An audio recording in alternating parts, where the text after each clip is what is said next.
fiercely assailed. In every speech it's the villain they unveil. From racism, patriarchy derail. Ain't known, ain't nothing, and where did they prevail?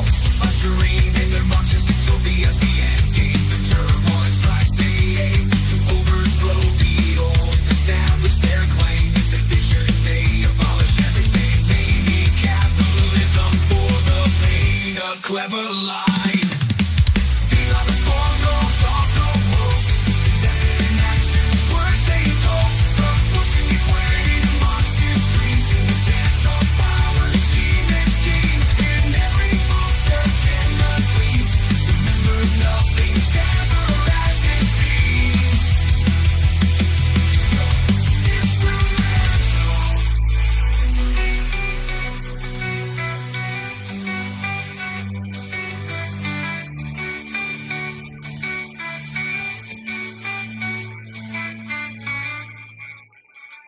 Gain power, stabilize, bring capitalism into the monstrous utopia. That's what they want, that's what they want. Abolish capitalism. These are the four rules of the woke. Creating actions, words they invoke. From pushing and playing Marxist dreams in the dance of power, the scheme and scheme. In every move, the agenda gleams. Remember, nothing is ever as it seems.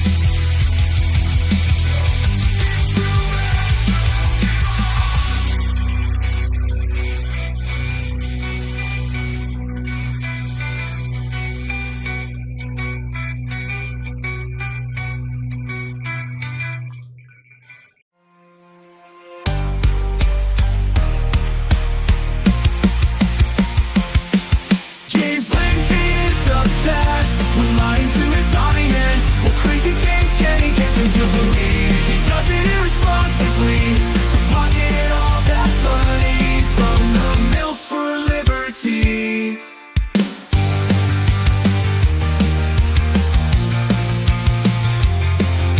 The left hates capitalism, but James won't admit it. He refuses to believe queer theory destabilizes normativity.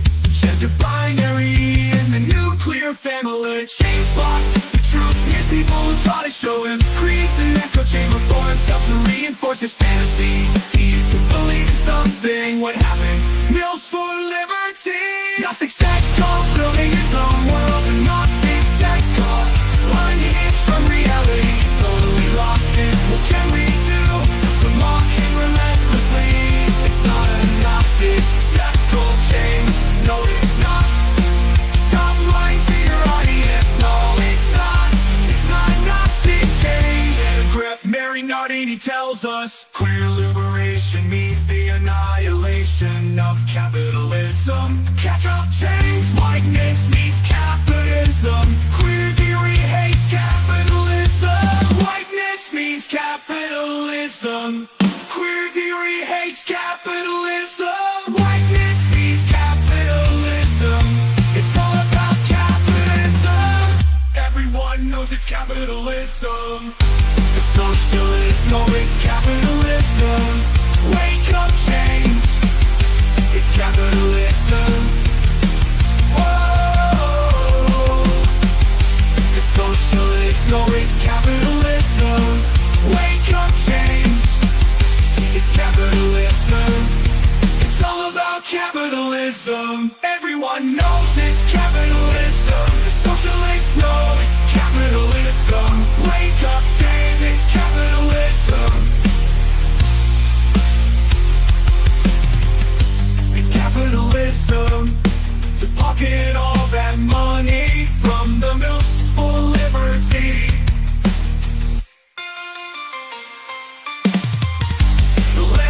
Capitalism, but James won't admit it. He refuses to believe queer theory stabilizes normativity. Gender binary and the nuclear family. But James blocks the truth, smears people who try to show him. Creates an echo chamber for himself to reinforce his fantasy. Is to believe in something. What happens for liberty? Gnostic sex cult, building his own world. Gnostic sex cult, unhinged from reality. He's totally lost it. What can we we do but mock him relentlessly.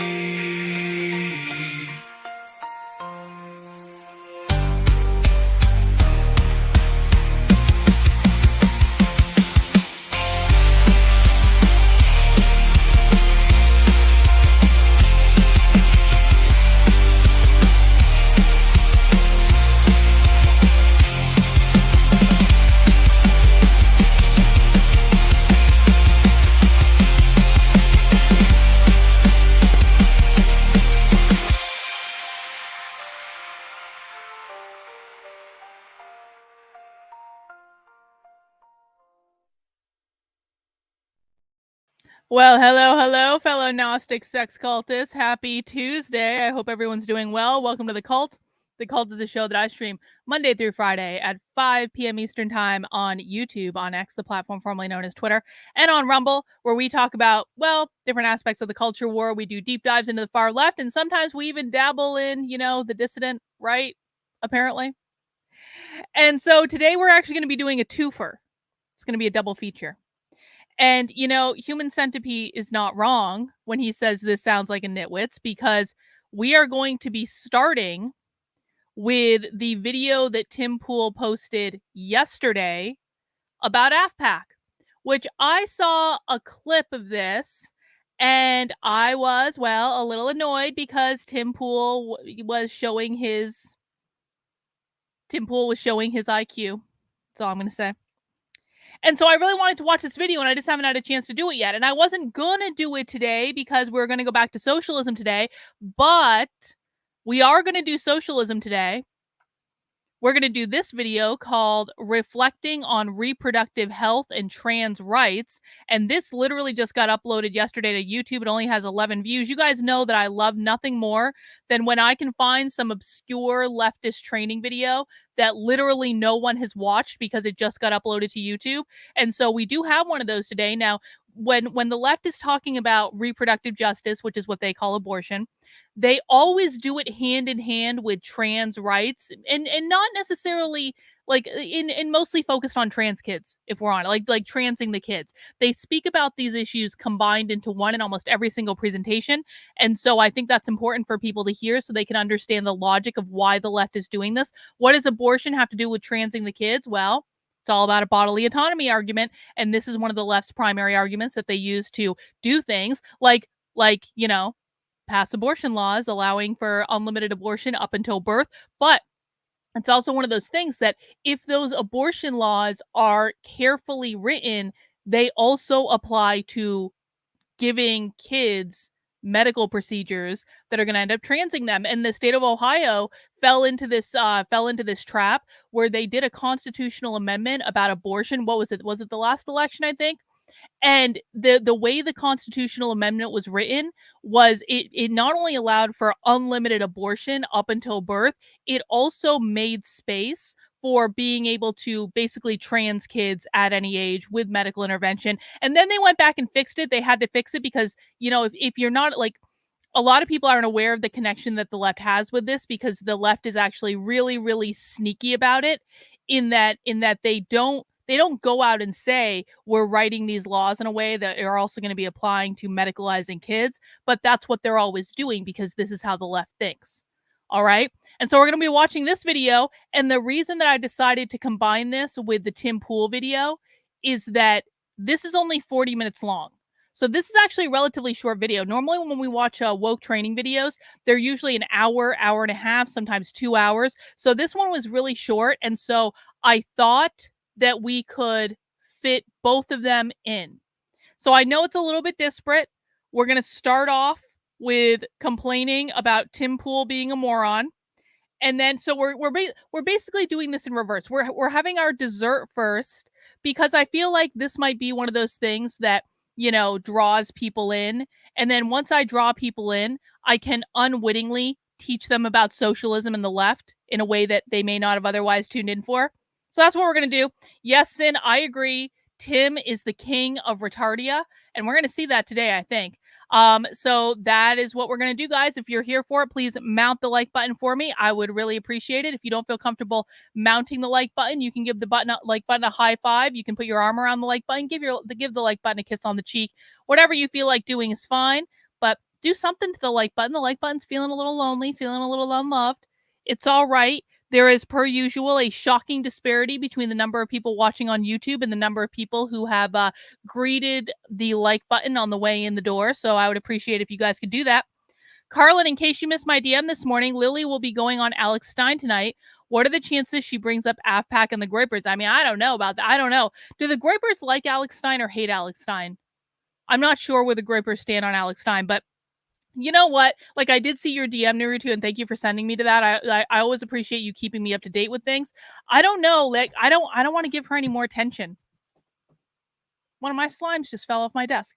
I don't really want to give her any more attention right now. Like, I feel like so far as I'm concerned, and listen, man, as someone who came kind of like on the scene in a way that it was similar to, well, I didn't say the N-word on the internet, but like when I broke through and was like all over conservative media, I understand what it's like to get like a lot of followers really quickly, and it can be a little overwhelming, and it doesn't necessarily mean you're fake, and it doesn't necessarily mean you're a grifter, because I know that I was always true to what I believed. I never even wanted to be on the internet. But the thing is that I understand why most people think that most people who pop out of nowhere and all of a sudden have all these followers and have this platform are fake. I get that now. I didn't get that back in 2020 when it happened to me, but I definitely get it now. And I look at Lily and I don't trust her. I don't trust her at all. And I think that she knew what she was getting into. She's playing to an audience. She wanted to build a platform. Nothing wrong with that, by the way. That's what most people do. But I just don't really feel like giving Lily any more attention right now. Now, if she sticks around and if she gets to know people, and if she integrates herself with other like people and groups, and it becomes clear, and not the bad ones, not like Turning Point USA or the Daily Wire or Moms for Liberty or any of that bullshit. Like, if she can kind of work with like the non-grifting ops, and she builds a track record of being consistent and showing up and kind of doing the right thing, then I'll change my tune about her. But for right now, I kind of feel like she's in a position where she needs to prove herself, and she has made some mistakes. And people make mistakes. I think we should allow them that. But I think that she needs to prove that she's actually in this for the right reasons. And until she does that, I'm not giving that bitch any more attention. It's already gotten enough. All right. Before we get started, just a reminder, guys, to head over to my Substack, which is Carlin, KARLYN.substack.com. Make sure you are signed up for free email updates at least. I do have another Inner Circle podcast I'm going to be posting. I promise it's the gender accelerationist thing. I promise it's been busy. Okay, I promise. But I do have a new Inner Circle podcast going up later tonight. And of course, you can support the work I'm doing on there by signing up for $8 a month, $80 a year. That gets you access to a variety of perks, to include 2 Zoom calls a week with me, to include access to my supporter Discord, where we do writers group on Thursday nights, movie night. There's a zine project going on. There's lots of creative stuff you can do in the Discord, where we have an archive of like leftist, anarchist literature that I'm using for the Inner Circle podcast to do reading and analysis on there. But you can actually read it all right now in the Discord. So lots of great stuff you get access to by becoming a supporter of my Substack. And of course, I am 100% completely funded by you. And I can't do this stuff if you guys aren't supporting the work I'm doing. So I will show up for you every single day, as long as you show up for me. $8 a month, $80 a year keeps me in business from each of you. And I do appreciate it. I also want to remind everyone that, and we'll then take a look at from D here. Yeah, my channel on YouTube is shadow banned AF, and it has been for years. It's been a constant ongoing problem. People have notifications set up. They don't send notifications out. People get, like, someone told me yesterday, they get unsubscribed from my channel like once every couple of months, and they constantly have to double check to make sure they're subscribed. So double check to make sure you're subscribed if you want to be. But I also have started a Telegram channel. I just barely started it like a week ago, and it's t.me/unwokex. I have pinned the link to the top of the chat, and I started this because people wanted something to send notifications to their phone. I had been doing notifications via email, but as it turns out, people don't read their emails. So that's fine. I set up the Telegram channel to to get people to a way to have notifications to their phone when I go live. And you can see it's already working. So make sure you join the Telegram channel. I will post when I'm doing streams. I will post when I have new articles, new podcasts, new content that I've created for you. And that way we can always have a way to get notifications, and it's free and it's on your phone and all of that. And people are saying, yep, Telegram is helping. If I'm doing late night streams, you'll learn about that. So again, t.me/unwokex, and that is also pinned to the top of the chat on YouTube. And yeah, I really appreciate it. All right, let's get into it.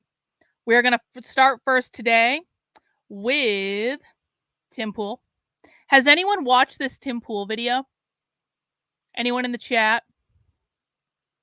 Let me know. I know there's a little bit of a delay, so I'll give you guys a second to answer.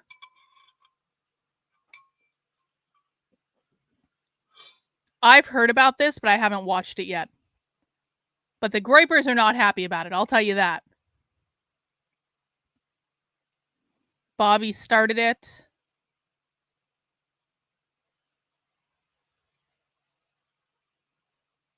NanoPie says there were a couple days where you do 2 video uploads and then go live, and I only got notifications for the uploads. Yeah, YouTube does this to me all the time.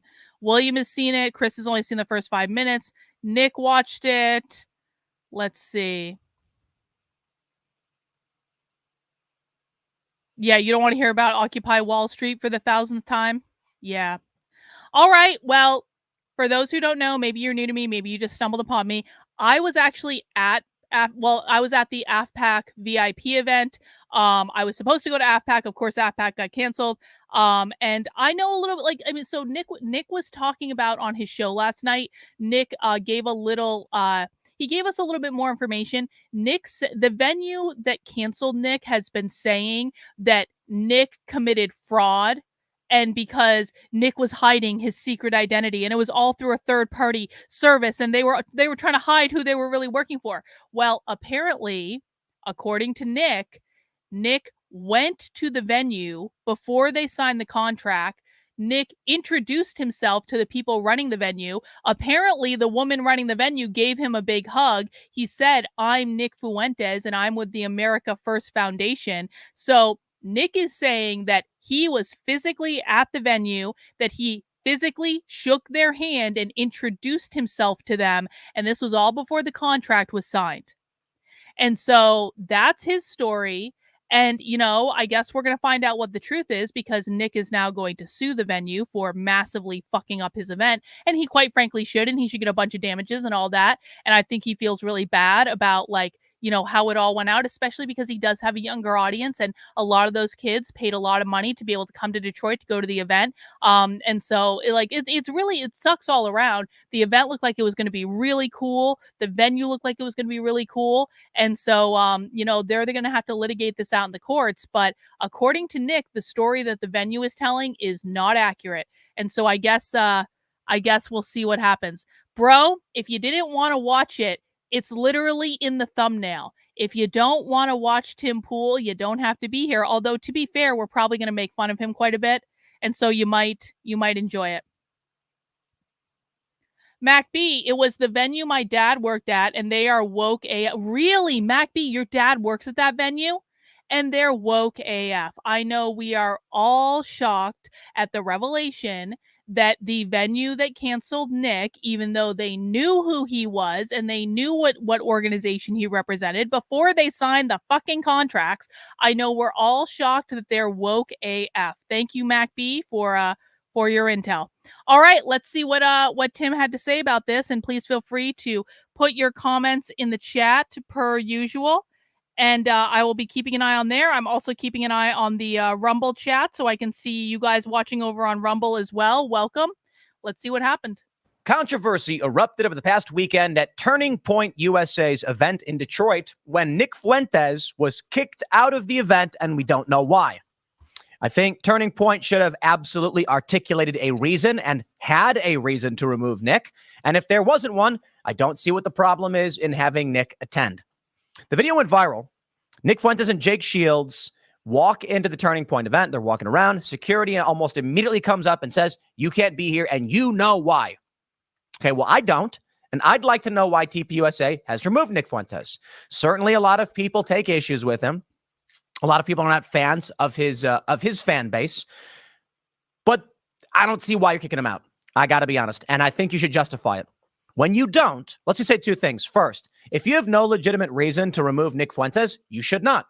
If you do, it's important you tell us, because what happens afterwards is Nick Fuentes goes. Hey, Tim, when are you going to have Nick Fuentes on your evening show? And if you're not going to have Nick Fuentes on your evening show, then why are you pretending like you think Nick Fuentes should just be treated normally like everyone else? Because you should absolutely be having Nick Fuentes on your evening show. And you keep making excuse after excuse after excuse about why it's not happening. So this seems like a little bit of a cover to me, but okay.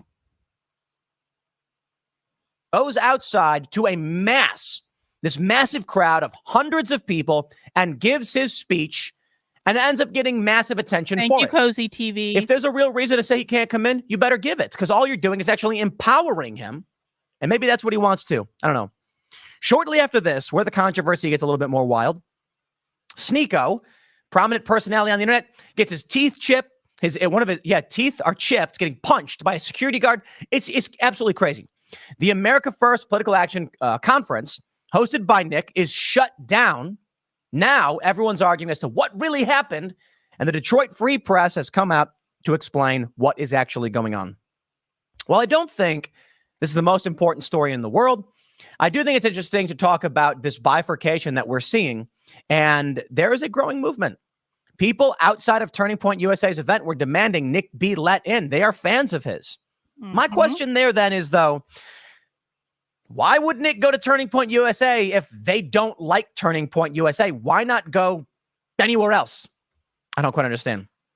Because there are people at Turning Point USA that Tim, you literally just said it. People at Turning Point USA like Nick. They like Nick's message. So why wouldn't Nick go to where young people can hear his message, the ones that like him? That just makes good sense. Also, it's brilliant of Nick to be hosting his events in the same place at the same time as like Turning Point USA, and it used to be like CPAC, because that just means, like, again, we're talking about, well, I mean, one might argue that the crowd going to Turning Point USA is not necessarily young as they once were anymore. There are older people going now, whatever. I'm not judging that.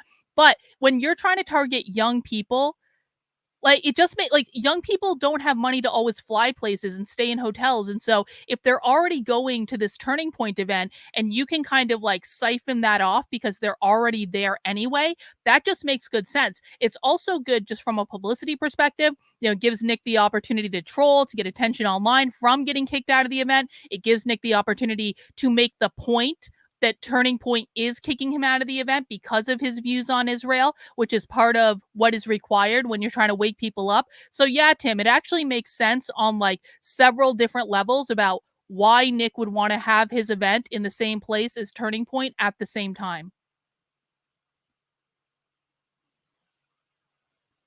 But it is interesting to see that the venue for America First Political Action Conference was actually canceled on them, and they got removed. The question is why? Well, according to Nick's side of things, they just abruptly, within 24 hours, just said, you know what, we're shutting you down, we're kicking you out, even though they had a contract. Detroit Free Press says that they actually talked to the venue. The venue's claiming it was a different third party that had signed up for the event, and they had no idea it was going to be Fuentes. Well, okay, two things. Number one, what Tim is saying is that Nick and Nick's organization hired a third-party event planner, which is actually like the smart thing to do. But again, according to Nick, Nick went to the venue. Nick introduced himself to the people at the venue and said, I'm Nick Fuentes with the America First Foundation. And so I don't believe the venue. I'm sorry. The venue's getting a metric ton of shit. Like, they have every reason to lie. Like, we should not just be taking the venue's word for it. Like, we didn't know, we swear. If like, it doesn't make any sense. If they're planning, even if they are working with a third-party event planner, they should have asked, who is this event for? It's really that simple. Why didn't they ask the third-party event planner that apparently they've worked with before, who is this event for? What I can tell you is this. You should never. These venues need to understand. They said they're getting hate mail and stuff. You should know who you're booking. And I don't see it as an excuse for you to be like, we had no idea. They claimed it was a corporate event.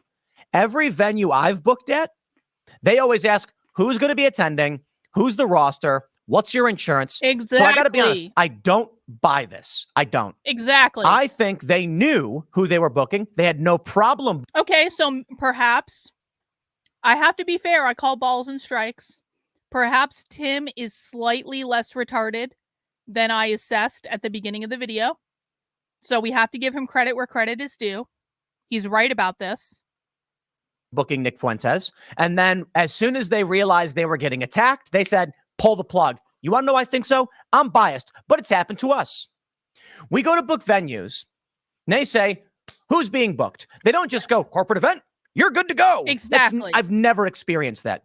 And not to mention, this is not the first time Nick's done an event. A lot of people don't like Nick. Sure. We booked an event several years ago at a theater. We told them, here's who's coming. And they said, no problem. They had told us, Ann Coulter has been here before, and there were protests. We got no problem. We can handle this. Great. A week out or 2 weeks out, they cancel on us abruptly. And because apparently Antifa threatened to burn the theater down, breaching contract, and there's nothing you can do about it. So when I hear this story about Nick, I'm like, I don't believe it. You don't have to like Nick. You don't have to. I cannot stand their worldview. But I do not believe for a minute that a venue was willing to book a corporate event. Let me get to the news. All right. This is important because it pertains to free speech, conflict with Turning Point USA. And so we'll read this. Detroit Free Press says the leader of a controversial right-wing group canceled their conference in Detroit, alleging they were kicked out of the Russell Industrial Center in Detroit, where he said they had plans to hold events. The move comes after Detroit police had responded to a dispute involving the group on Friday. Nick Fuentes of the America First Political Action Conference said Saturday on social media that the group was setting up the stage on Friday at the Industrial Center when people with the center told them they would not be allowed to proceed. Fuentes says they had a contract for the venue, but an official with... I want to make this. I want to make this clear, because Tim earlier today retweeted Carrie Smith, and Carrie Smith was all like, "The venue has the right to not voluntarily associate with Nick Fuentes." No, not if they have a contract. I'm sorry. The point where you're making the decision about, I'm a voluntarist. I understand the idea of you have the right to voluntarily associate with people or voluntarily not disassociate with those people. Fine. But that decision gets made by the venue when they sign the contract. So I'm a little confused about if Tim is taking this position, then why the ever-loving F did he retweet Carrie after he did this video? Basically saying everything Carrie's saying about voluntary association is really interesting and fascinating. No, the voluntary association comes with the contract. With the Russell Industrial Center said they were tricked by the group and never had any contract directly with Fuentes or AFPAC. The center was working with a third party, quote, a local and reputable production company that does large-scale corporate events for other reputable companies, the spokesman said. He said they would have never accepted such an event if they had known what they promote. I don't believe it. I don't believe it. We have booked too many events for me to believe this. Dude, I will absolutely pull up Nick Fuentes' speech, and I will tell you what I don't like about his speech. And y'all know it. I don't believe this. We book events all the time. Okay. There's no way Tim is right. We can book an event and they don't ask. I don't know. Maybe it's just us. We're right now booking for the RNC. Okay, they know who's coming. We have done a bunch of Timcast live events. We choose venues because we know certain ones will not allow us to be there. We were trying to do an event in Philadelphia, and they said no politics, not allowed. We go to them and say, hey, we want to put on an event. We're going to have a bunch of speakers. It's like a YouTube thing. And they said, and who's the YouTuber and what's it for? And we said, this is our channel. This is what we do. And they said, no politics. Thank you. Have a nice day. And we said, okay. And we left. I don't believe for a minute they were tricked. A local reputable production company, that would mean someone they knew and had worked with before intentionally deceived them. For what purpose? Exactly. For what reason? If Nick, I don't believe it. There's there's no way I imagine Nick Fuentes behind the scenes being like, let's get banned on purpose. He wants to put on his event, have a big rally, and he wants to do it outside of these TPUSA events. He's done this multiple times. You know, I'll be honest. I'll be honest. There was like a small part of me that when it all went down, I was kind of like, did Nick set this up to get banned on purpose? Because I mean, just practically speaking, one of the best ways to generate buzz on Twitter is to get canceled from something. That's just the way it goes. And so there was not like I mean, it wasn't a big part of me. It was like a little teeny tiny part of me that was like, I wonder if Nick actually orchestrated this entire thing to get banned on purpose so that he can, you know, add more clout to his most banned man thing. But I'll say this. I watched Nick's entire show last night. I actually streamed it on the channel. It was in the same stream that we were talking about the Twitter space that Lily did yesterday. So if you go to the second half of the stream, you can watch his entire show if you want to, or you can just watch it on his Cozy channel or Rumble channel, like whatever. But Nick actually did seem genuinely disappointed about what happened. I see a comment over on Rumble. Nick claimed in his show that he had visited the venue weeks in advance and met some of the staff. He said the woman that he saw gave him a hug and all this stuff and everything was fine. And he really did seem like genuinely disappointed about the fact that it did get canceled. And again, I think most people were. The venue looked awesome. And Nick was like talking about all the cool things that the venue was doing. And they had fog machines and lights and like all an LED screen and like all this stuff and tacos. Apparently, we all missed out on the tacos because of this, and we should all be deeply disappointed. And so I have a hard time believing that Nick set this up and orchestrated it to get his event canceled for Twitter clout. I think he really did want the event to go off. I think it was probably a big deal to him. And so yeah. Oh no. No. Nick is not in favor of us being involved with Israel in any way. Neither am I, honestly. When am I debating Hormaxer? Never. Never. I did my Hormaxer time. We're moving on now. Times already. He knows that by going in like this, they'll probably kick you out at the last minute. If that were the case, I don't believe it. Well, I'll get more into this, but let's read more. They say the event was canceled due to fraudulent, knowing misrepresentation of the true nature of the event by the production company for their client and our concern of safety for our facility, employees, tenants, and surrounding communities. The spokesman for the Russell Industrial Center told the Free Press in a statement. The amount of hate mail we've been receiving and terrible things being said towards us by the afpac following is disturbing and only affirms our decision was the right one. See, this is also bullshit. And I said this yesterday, but I'll say this again. Like, you're telling me that 2,000 people were really excited about this event, and the venue cancels the event at the last minute. And the 2,000 people, many of whom have flown from all over the country, or in some cases, different parts of the world, specifically to come to Detroit, where no one wanted to be, just to go to this event to see Nick. They're like, all of a sudden at the last minute, their event is canceled. Many of them aren't going to get to go to the after party just because there wasn't enough space, and that's the way it goes. So now they're not going to get to see Nick at all. And they traveled all this way. They paid for hotels. They paid for Airbnbs. They paid for plane tickets, all this stuff. You're telling me that you don't expect these people to be pissed off at the fact that you canceled their event at the last minute? It's like, what did they expect to happen? Like, they may have gotten hate mail from people and angry phone calls like, you're hosting a neo-Nazi and but did they not expect that the attendees of the event, many of whom are young men, many of whom probably had to save to come to this event, had been looking forward to it for months, you think you weren't going to hear about it from them? That's bullshit. I believe that. I genuinely believe that Knicks fans are sending all this hate. Because I'll tell you why. When I had Elijah Schaefer on the show a couple weeks ago, and Mary Morgan was here as well, I said, I don't actually believe personally that Knicks fans do this. This idea that Nick Fuentes' fans are going to spam like shows and other people insulting, attacking, sending death threats and threats to their children. I'm like, why would they do that? It's ineffective. It does not win you political points. It doesn't help you win. And they know it. This crowd is very familiar with the idea of false flags. So I don't believe it. Well, Elijah and Mary were adamant. No, Knicks fans do send rape and death threats to people. They're not And I was real. like, okay, I stand corrected. I don't know. I just assumed that's something they would. Okay. Here's the thing.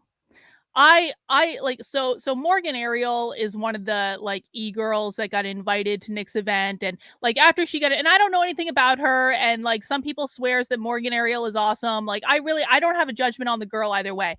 But what I will say is this: Morgan Ariel had been freaking out about the Groypers for like weeks ahead of the goddamn event. She had been antagonizing the Groypers on Twitter because the Groypers were saying that they were going to rape her. Now, when the Groypers say that, they don't actually mean that.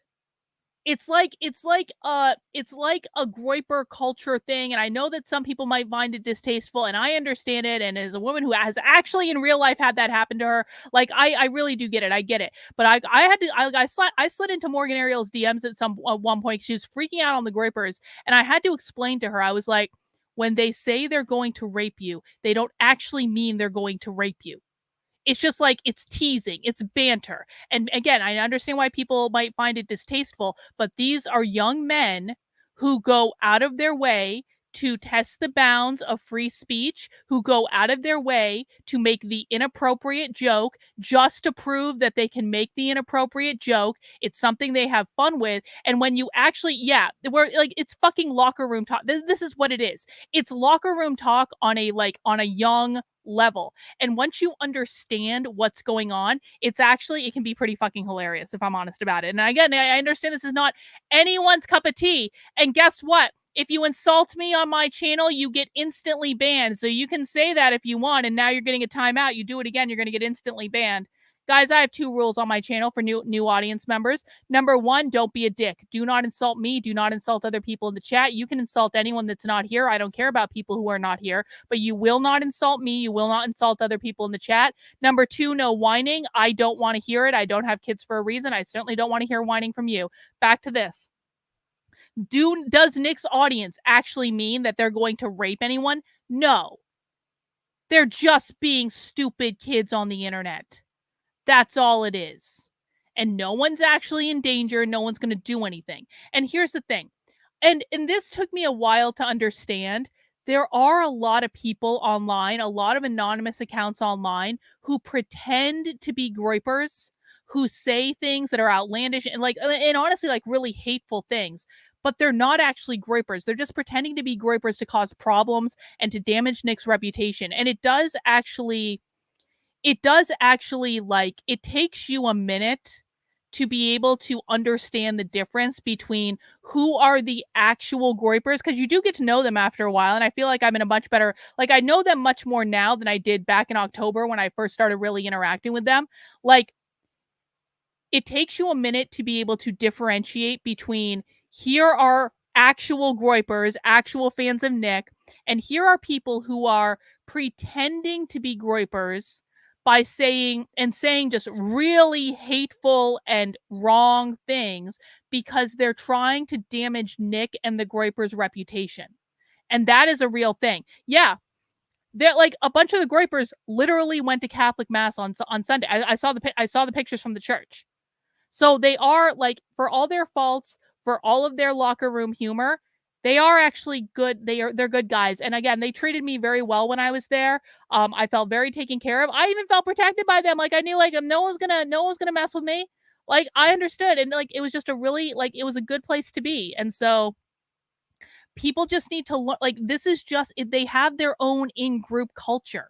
And I think a lot of people on the outside looking in don't like they make the assumption that everything is to be taken literally, and then they twist it in the worst possible like bad faith way, when if you even watch one episode of Nick's show, I think you can tell that a lot of times they're just making jokes. They're making outlandish jokes. They're making offensive jokes because free speech is one of the things that they care about. And the only way you can really protect free speech in any real way is to make the most offensive joke.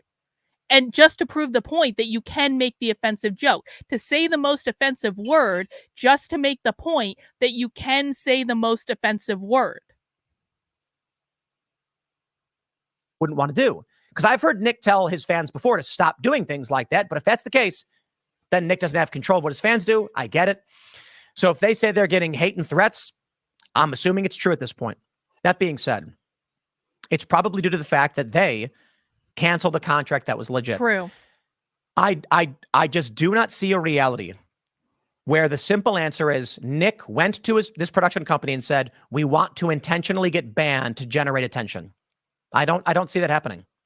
What I see happening is they booked an event as they normally do.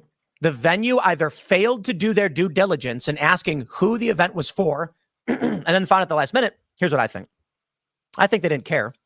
I think at the last minute, they started getting threats from Antifa and far leftists, panicked, said, we can't deal with this, shut it down, and are now concerned they face a breach of contract lawsuit from a group that has the... Well, I think so. Cozy TV says, it pisses me off thinking about all the people who saved up and flew hours and hours. I mean, one of the things that I really liked that Nick said on his show last night was creating some sort of like stipend for especially like the younger kids who really had to save to be able to go to Detroit to cover their costs for like the next afpac. I thought that was a really nice thing to do. And you could tell that like he obviously felt bad about that.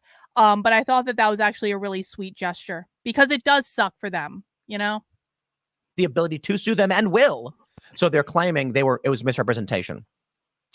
Fuentes has been described by some groups, blah, blah, blah. They call him a lot of things. I think it's important to call him what he is. And I would say Nick Fuentes is an America First personality who deeply hates Israel. Yeah. I think that's a fair assessment of who he is. I say that's outside fair. of Yeah. that. I think the only way to describe him is to describe his actual beliefs. Well, many of which actually, people don't like. Actually, I wouldn't. You know, okay. Does Nick like Israel? No, not in any way.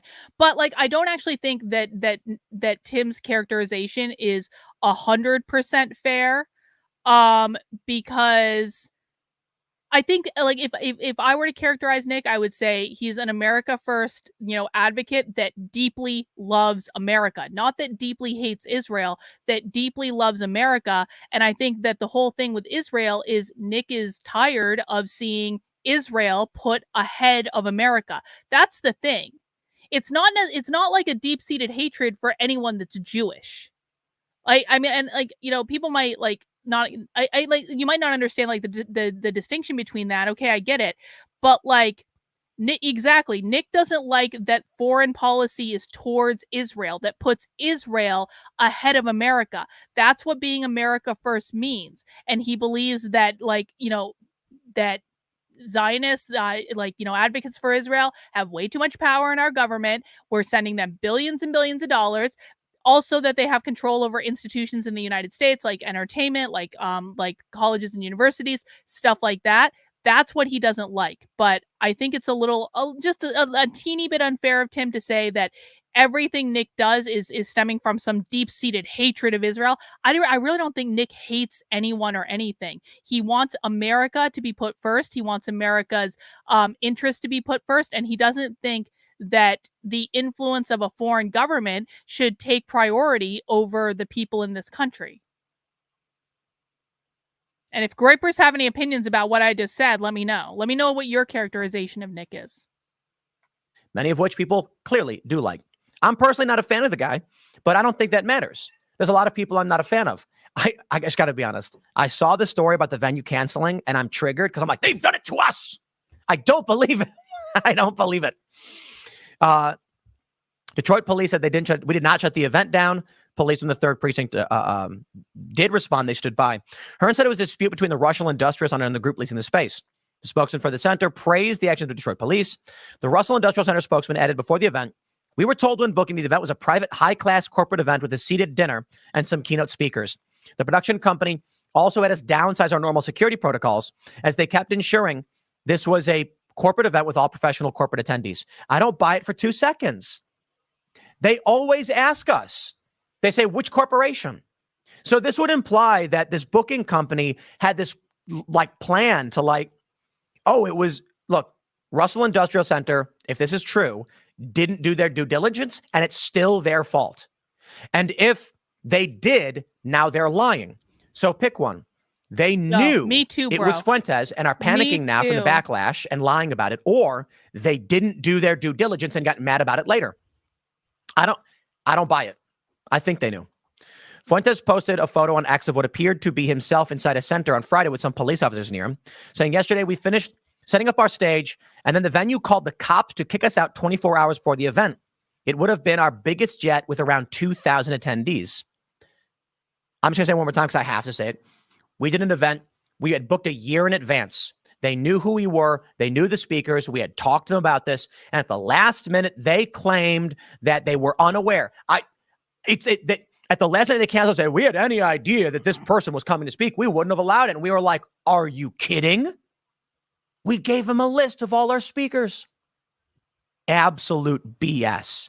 It's because Antifa shows up at the 11th hour to get it shut down. So there was a fight. Sneeko got his tooth broken, or more than one. Lauren Witzke says to Ali London, when he said Sneeko had his teeth smashed by a security guard after a group of anti-Semitic influencers attending. One of the most surprising outcomes of this entire weekend for me is that Lauren Witzke and I are now following each other on Twitter.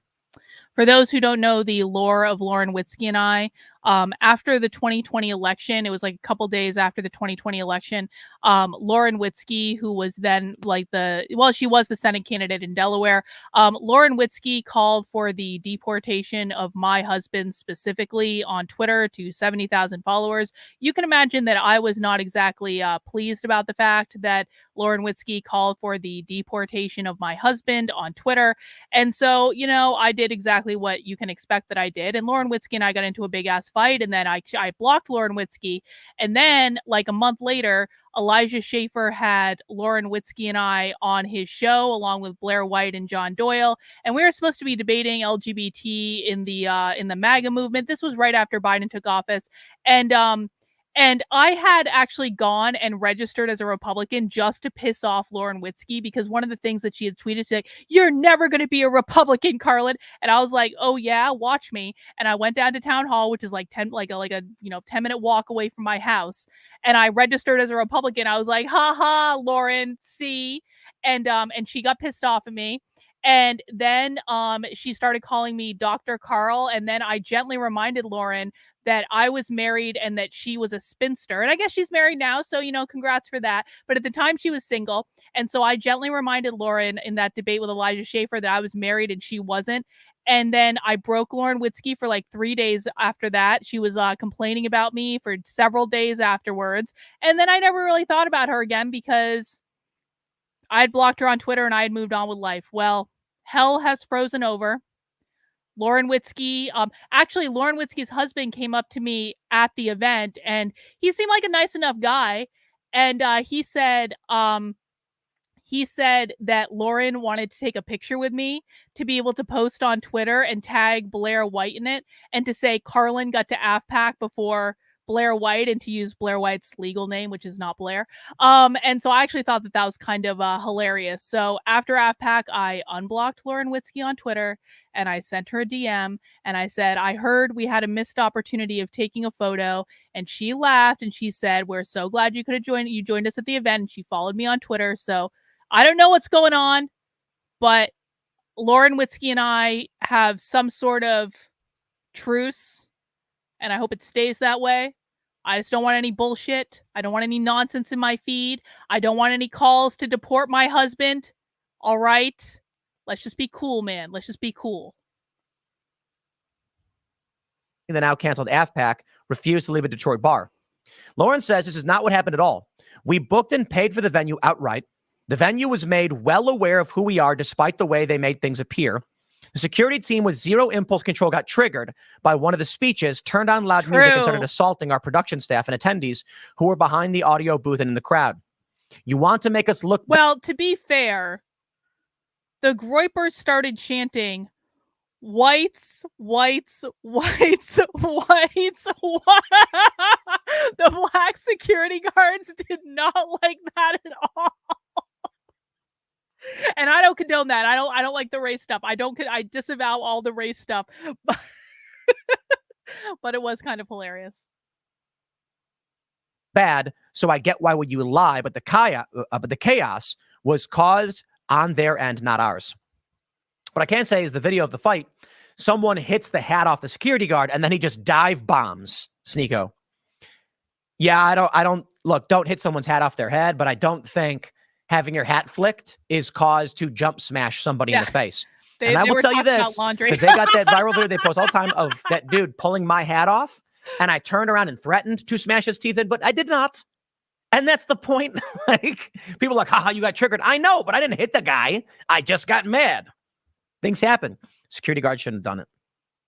Tenant Media has got Taylor, at Taylor USA, Taylor Hansen, who went out and met up with Nick. And I'll play a little bit of this intro for you so you can see where they went. So, Nick, you have an impromptu rally that just popped up of nearly 500 supporters in support of you, because essentially you got kicked out of the event for no reason yesterday. Are you excited to go and address the crowd? What do you expect the reaction will be? I think it's going to be a good reaction. Yeah, actually, this is a good point. So 3 seconds, and like I've seen this too. I've seen the video of this. Like right before Sneeko hit the security guard's hat off, and then the security guard punched him, the security guard hit someone else's hat off. And also, the security guard accosted the guy in the sound booth for no good reason when he wanted to like cut the mic. And so that security guard was not he was calling women whores. He was yelling at the groypers. He was antagonizing them. He was not innocent. He did exactly the same thing. I think people are ready for America first. They don't want Freedom Water and Alex Clark. They want the real deal. They want independence from Israel. I just got to pause right there. Independence from Israel. This is okay. This I think okay. So Tim has been relatively good in the first half of this video. I have to give Tim credit. I didn't realize he was actually going to come to Nick's defense and call the venue out on their bullshit. So I maybe have to like take a few retard points away from Tim. But I feel like this is the part of the video where we're going to be descending into the land of retardia, and Tim is actually going to make the argument that Nick Fuentes should just divorce himself from the whole concept of independence from Israel, which is stupid if you have ever actually listened to Nick talk. Organically, just there waiting. What does that tell you? Listen to that crowd. Holy shit. You got a big crowd, ladies and gentlemen. Take a look at this. Look at that. It's a huge crowd. I think some estimates say 500 people. I think based on what I saw of it, I'd say it's probably around 500 or so people.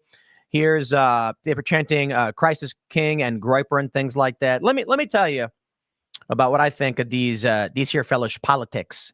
All of these people, many of them, David Duke was there. Hang on. Former Klan member. Hang on. David Duke showed up at the VIP event and he was almost instantly kicked out. So I hope Tim actually says that, because like I heard about David Duke being at the event and like all these groypers coming like, did you see David Duke? He just got kicked out. But like Jake Shields kicked David Duke out of the event basically as soon as they found out he was there, because David Duke is a Fed and was just there to cause problems. Saying that they want to push back against Jewish supremacism. They want independence from Israel. And I'm just like, I don't like the phrase audience capture. I don't think that means anything. Community is the better way to describe things. Audience capture is this phrase that they use to claim that you are saying whatever your audience wants to hear. No. There are grifters. I do not believe Nick is one of them. I think Nick genuinely believes what he believes, and he's espousing the beliefs that he has. True. I just think he's wrong. I think he's right on a lot of things. I think if we sat down, we probably agree on most things. Tim has several different red pills that he needs to take on this. Now, like, okay, so listen. There was a time not too long ago when I did not understand the obsession with Israel and the obsession with the Jews. And then October 7th happened. And then some things became extremely clear to me. Like, I remembered back to December of 2021, where I was in the middle of a 2-hour spiritual discussion on Twitter, where I was trolling Christians, and I jokingly posted, Hitler went to heaven, and the point of it was that God loves everyone unconditionally. And so, yeah, I believe that someone like Hitler would be in heaven because A, I don't believe hell exists. So no one can go to hell if I don't believe hell exists. And B, I believe that God loves everyone unconditionally and that God's pure, beautiful love is so profound that it applies to everyone no matter what they've done in life.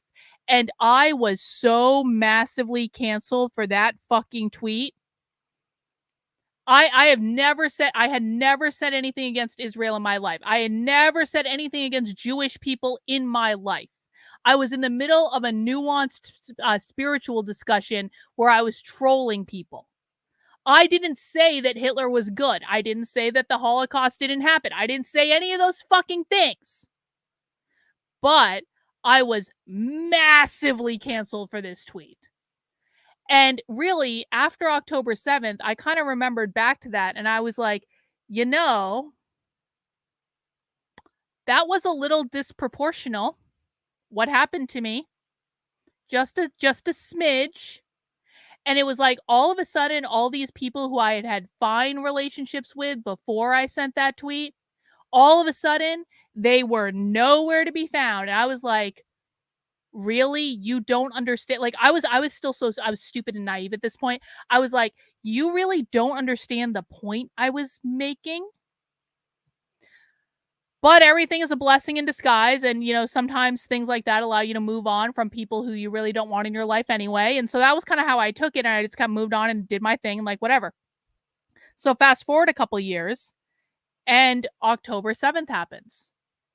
And all of a sudden, all of the same people who, well, maybe not all, but many of the same people who turned their back on me because I sent a tweet that basically said God loves everyone in very trolly terms, all those same people were all of a sudden calling for censorship of ideas they don't agree with.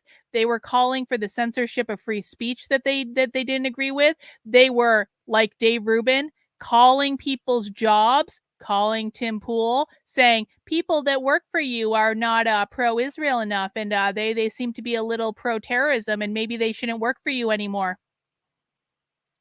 All these people who had literally made a career off of free speech, being the advocates for free speech, all of a sudden they didn't like free speech anymore when it applied to Israel, and that was another wake-up call for me. And then I started asking questions. And then I started watching Nick, because I thought that Nick, and I've told this story a million times, but just in case people haven't heard it, because some people are new to me, so I apologize if you've heard the story before. I started watching Nick after I'd been watching Nick on and off for a while, but I started watching him like religiously every day after October 7th because I wanted to hear what he was going to say. And even Yasmin can vouch for this. Yasmin and I in the chat, we were like, when is Nick doing a Twitter space? We want to know when Nick is. And like, we were following Nick around Twitter just because we wanted to hear him say crazy things. We were like, this is going to be great. It's going to be like entertainment.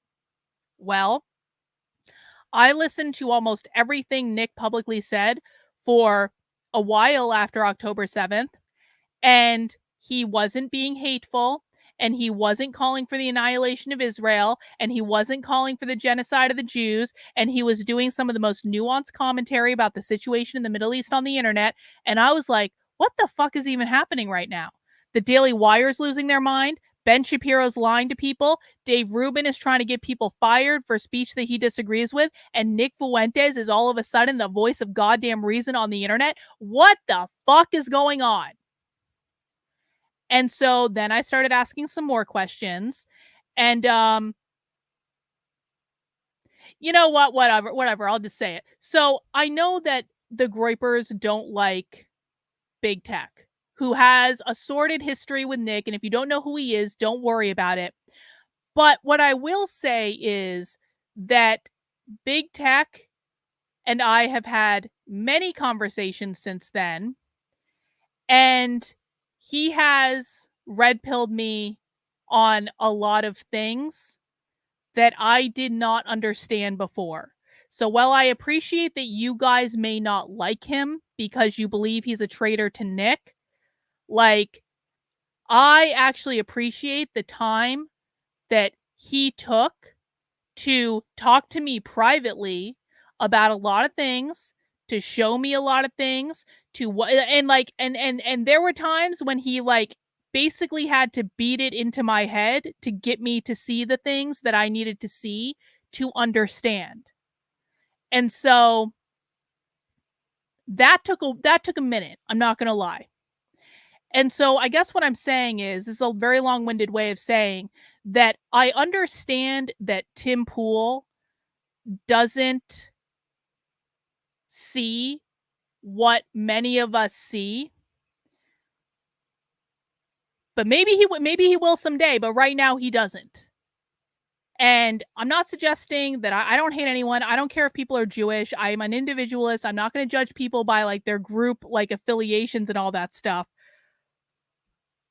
I'm just saying that there's a lot that has gone on that a lot of normies don't realize. And I now have a better understanding of that than I did several months ago. And so Tim's response here is because he has not yet gone on like the full red pill journey.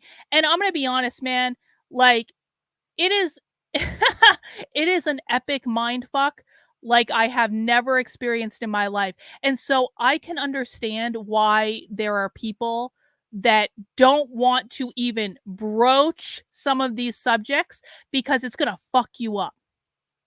Because all of a sudden, you're going to understand all the people you can't criticize. All of a sudden, you're going to understand why you can't say the things you can't say. All of a sudden, you're going to look back at every event throughout history and start re-engineering like everything that's ever happened. Everything you ever thought you knew is true. You're going to realize how many people have lied to you. You're going to realize how much bullshit has gone on. And it's not a fun process to go through. And I still have lots of feelings about this whole thing that I'm still working through. But Tim doesn't know what he doesn't know. And so, yeah. Because most people do. But the independence from Israel stuff always really irks me because I would like independence from like Saudi Arabia and NATO, Europe. European nations. This idea that one small Middle Eastern country, because of their interest groups, because there are Jewish people in media, that implies the U.S. is bound by Israeli control. It's just tough. They'll make a lot of interesting points. Thomas Massey literally said this like a week ago in his interview with Tucker Carlson. He literally said that everyone in Congress has like an APAC lobbyist on their speed dial. About APAC, for instance, and their foreign influence on the United States and why they're not registered as foreign agents and things like that. And there are a lot of valid points.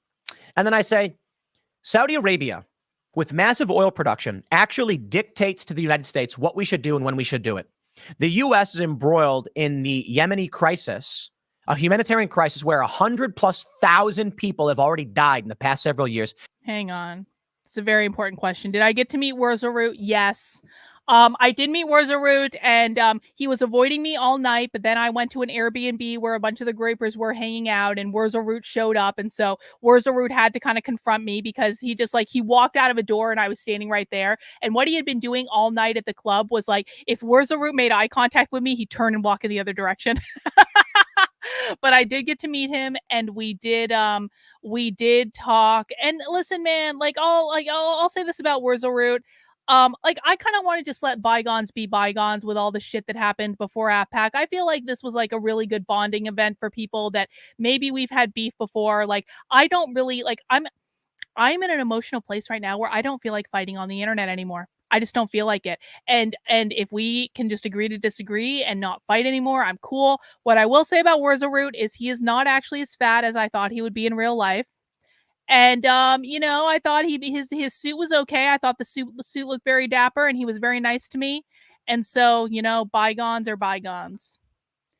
Fence sitting beanie boy strikes again. Indeed, Nathan. Indeed. Thank you for the super chat. I think the total death count might be 200 to 300,000, including 100. I think it's 100,000 children. Maybe that number is way off because the numbers are always hard to get, but the numbers are ridiculous. It's a bad thing. Why? Saudi Arabia wants U.S. involvement. Saudi Arabia can dump oil into the market and crush the U.S. economy. Saudi Arabia can decide not to use the U.S. petrodollar anymore, which is apparently what happened. So the U.S. acts at the beck and call of Saudi Arabia over and over and over again. I don't believe this means Saudi Arabia controls the United States. Israel It's not the gets same thing, billions upon Tim. billions upon billions for a while, more than anybody else. Now Ukraine's getting way more. Before Israel, Vietnam got way more. Israel was the main military cause for a long time. That doesn't mean we are beholden to Israel. The people who believe that Israel is in control of Tim, then why do you think you had people calling you, telling you to fire Cassandra McDonald? Do you think that was just an accident, Tim? Why do you think you had Dave Rubin fucking calling you, telling you to fire Cassandra? Just because Israel has no power? Just because she happens to not agree with what's going on? I'm sure it was just a coincidence, Tim. I would say just watch Nick. That's going to be a pretty good source to get started. Anyway, the United States ignore all of the other foreign conflicts. So I would just put it this way. Certainly, I disagree with Nick. He's allowed to believe what he wants. I think he's wrong. His audience believes what he believes. He has a community of people who live in that world. I don't think it's audience capture. I don't think it's grift. I think the dude genuinely believes this stuff. I think he's just wrong. It is often mind-numbing because what really bothers me is I am America first. This guy says he's America first. I have to wonder. I have to tell you, I genuinely believe that for the cause of America first, Nick Fuentes has sabotaged it. That's my opinion of the guy. That's because you don't understand things as well as you think you do, Tim. This is where Tim is descending into the land of retardia because he doesn't know what he doesn't know. Every single problem that Tim believes that America First should stand for solving, every single one, when you go to the core of the problem, all roads lead to fucking Israel. All of them. And the fact that so many people are starting to wake up to this, especially after October 7th, I'm starting, I don't have much patience for Tim because Tim has put himself in a position of having his kind of thumb on the cultural zeitgeist. And why hasn't Tim asked, why are they all so obsessed with this? Are they all stupid? Are they all just making stuff up? And if you can dismiss that as an answer, and I think that we can dismiss that as an answer because, Nick is very smart. You can say a lot of things about him, but he is very smart and he understands the dynamics in the Middle East more than almost anyone on the internet, and he's 25 fucking years old. And so you can't just say Nick is being stupid. You probably can't say Nick's audience is stupid because really smart people don't attract stupid people to their audience. And so why didn't Tim kind of sit back and go, what's actually happening? Why didn't Tim kind of sit back and go, why was I getting calls from Dave Rubin asking me to fire Cassandra McDonald for expressing ideas that he disagreed with? Why did that happen? Why isn't Tim asking why all of a sudden the most important issue in all of Congress is curbing anti-Semitism on college campuses? Even when Republicans controlled Congress, they had 0 hearings about critical race theory in schools. They had 0 hearings about the $2 billion in property damage that happened during the riots of 2020. They never impeached Joe Biden for fucking up colossally in Afghanistan. They've had 0 hearings about gender ideology in schools or social emotional learning in schools or anything else.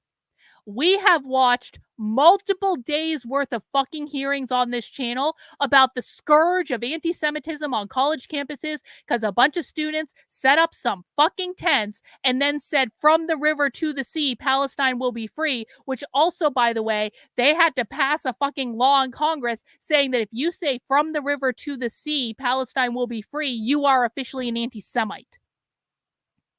Why isn't Tim asking any of these questions? Why are they all so obsessed with this issue?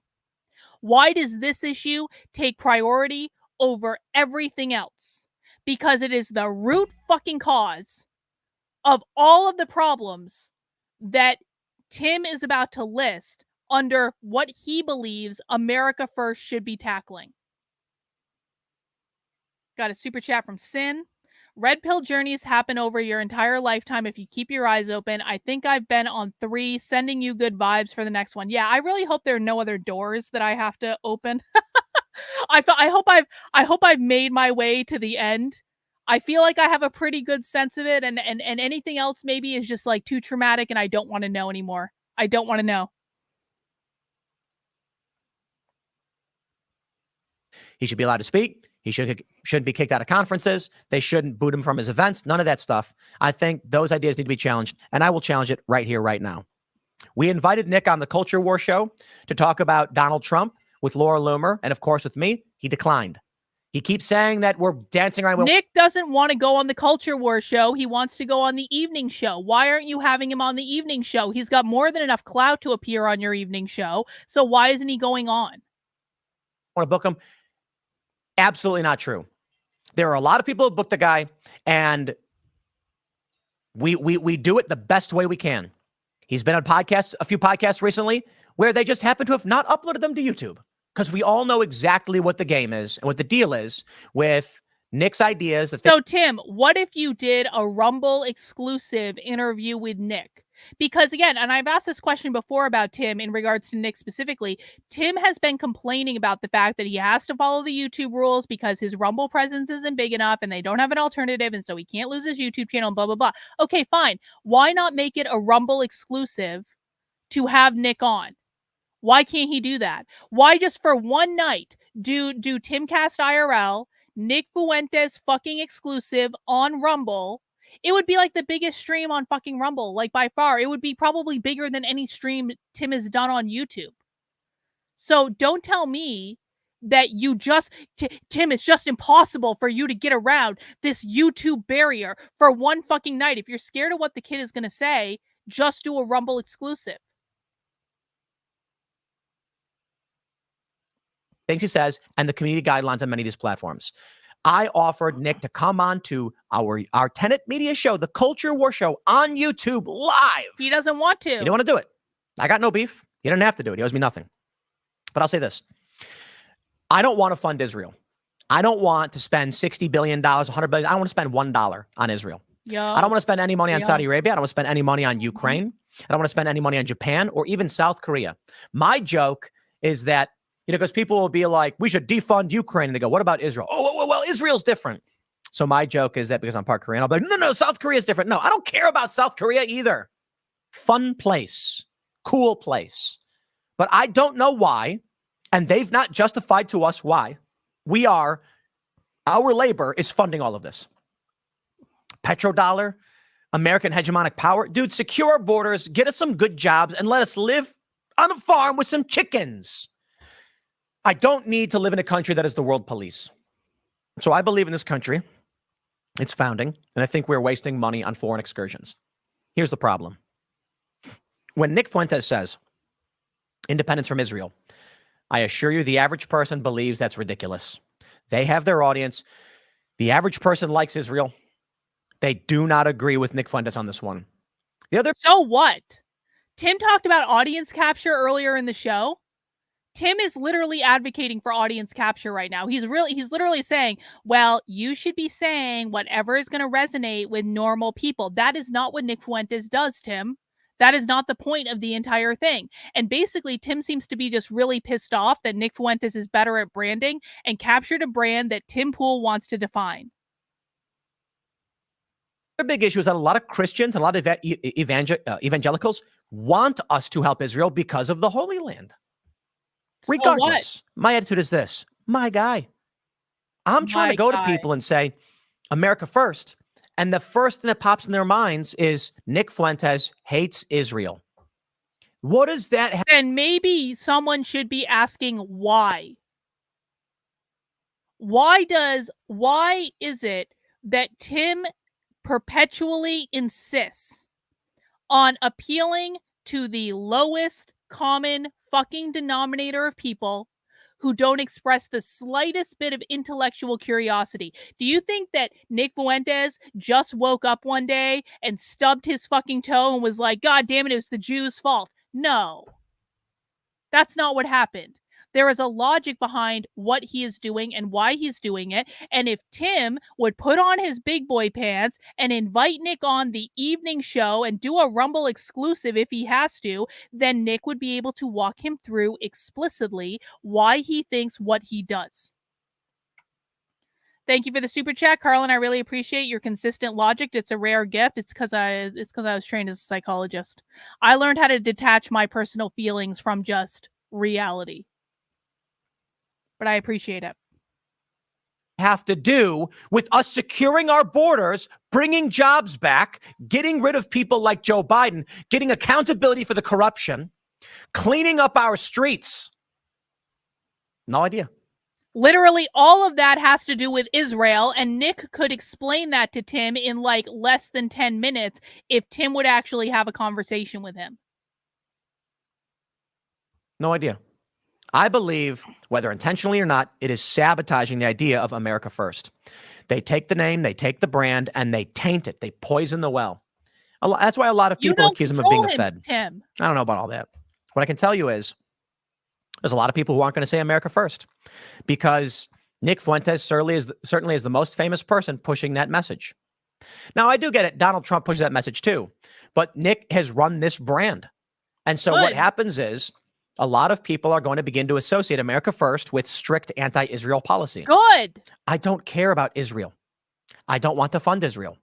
It means as much to me as Burma and Saudi Arabia does. I have questions about our funding of all of these places. But I'll wrap it all together right now. We'll wrap this segment up. And I'll say this. I'm fine with disagreeing with the guy. So long as he agrees in free speech, I'm assuming he does, then he... Yeah, this is the thing. Nick has been America First for 7 years. It's rich to hear Tim complain about people taking it and tainting the message. Exactly. He gets free speech. The leftists who want to ban people, I'm not going to defend their free speech. If Nick wants to come out and say people should have free speech, I'll say then he should too. And I don't like that TPUSA kicked him out without giving us a reason. Because I'll stress it again. Either they have a valid reason, he's done something wrong, breached a contract or otherwise. Fine, let us know. Because when you don't, it looks arbitrary, and then he holds big rallies, and it empowers him. So if your real issue is over a real grievance, be honest about it. Otherwise, let the dude walk around in your event. But hey, I don't know. I'm not going to text Charlie Kirk and ask him about it. It is what it is. Why not? I have my disagreements with Nick. Why aren't you going to text Charlie Kirk and ask him about it? Tim, aren't you supposed to be a journalist? Why aren't you just going to send your good buddy Charlie Kirk a text, be like, yo, bro, what's going on? I have my disagreements with Jake Shields. Congratulations. They get to hold their events. But I'm going to also say again, the main reason I want to do this segment, I'm so biased. I'm just so biased. We've had issues with venues doing events. And I'm just like, I don't believe when they were like afpac was canceled and they claimed that it was fraud. I was like, no, I don't believe you. But I don't know. I'll leave it there. Next segment's coming up at 6 p.m. on the All right. So that's Tim's video. I would say that Tim was like, 50% of the video, he got pretty dead on accurate about the venue lying about why they canceled the event. The other 50%, we descended into the land of retardia. Let me know what you think. So 1 in the chat if you think that Tim Pool is a retard. 2 in the chat if you think it's like a 50-50 mix. He's half retarded and half okay. 3 in the chat if you think he did a pretty good job. Let me know what you guys think about this. Again, 1 in the chat if you think that Tim Pool was a retard. 2 in the chat if it's like 50-50. 3 in the chat if you think that Tim did overall a pretty good job. Let me know your opinion. Guys, we are going to be transitioning over to another video though. So I hope if you're here for Tim Pool and drama about Nick Fuentes, I do hope you guys will stick around, because we do have some other stuff to watch. Let's see. I'm seeing lots of 2s, 50-50, some 1s. Not so many 3s. Definitely a good mix. Oh, Misa says 4, King of Retardia. Yeah. Well, I think the quartering might still be the King of Retardia. No, I will never become a Catholic. No, false. False. Sorry, gripers. No Catholicism. All right. So what we're going to be doing now is we're shifting gears. And so what I normally do on these shows is we watch a woke training or we watch a woke video of some sort. We watch a leftist video because the point is to understand what the left is talking about, what ideas they're pushing in the world. And so now we're going to transition over into our leftist video. And so we are watching, and this is about a 40-minute video that we're going to break down and talk about the language, talk about the ideas. The purpose of this is that we believe that we cannot defeat the left and all of the chaos that they are causing in our lives, from critical race theory to gender ideology to abortion to transing kids to abolish the police to environmental justice. All of these issues are related, and I know some people would say they're related to the Jews. Okay, fine. I don't want to have that argument right now. That's not what we're not talking about the Jews anymore, okay? Even if they're related, it doesn't matter. We are now talking about the radical revolutionary far left. And what we're going to be watching today is a training video that was uploaded to Vanguard STEM, which I don't really know what Vanguard STEM is, this YouTube channel. And it's called Reflecting on Reproductive Health and Trans Rights. Let me see if I can find out what this Vanguard STEM thing is. Vanguard STEM is an online community and platform that centers the experiences of Black and Indigenous women, girls, and non-binary people of color. We publish original and curated content for cultural production to include a multiplicity of identities as worthy of recognition, with the goal of redefining STEM identity and belonging. So this is going to be pretty effing leftist. And we want to see what they're training people on. And so this is a video about reproductive health, reproductive justice. That's what they say when they're talking about abortion, and trans rights. And the reason that we talk about that, or that the left talks about these two issues interchangeably, is almost all of the new abortion laws that have come around since the repeal of Roe v. Wade, the ones that are legalizing abortion up through birth, almost all of them coincide with laws that are about protecting the medicalization of kids when it comes to medically transitioning kids before the age of 18. So we're going to hear them talk about this, and we're going to find out what the left is doing. I hope everyone here is here for Tim Pool and Nick Fuentes. Stick with me, because I will show you stuff that's going on the left that you will literally not see anywhere else on the internet. This video was uploaded to YouTube yesterday. It has 11 views on it. So we're going to give it more views than it has received so far in its YouTube history. So mount the like button for me if you're here for it, guys. Let's get this party started.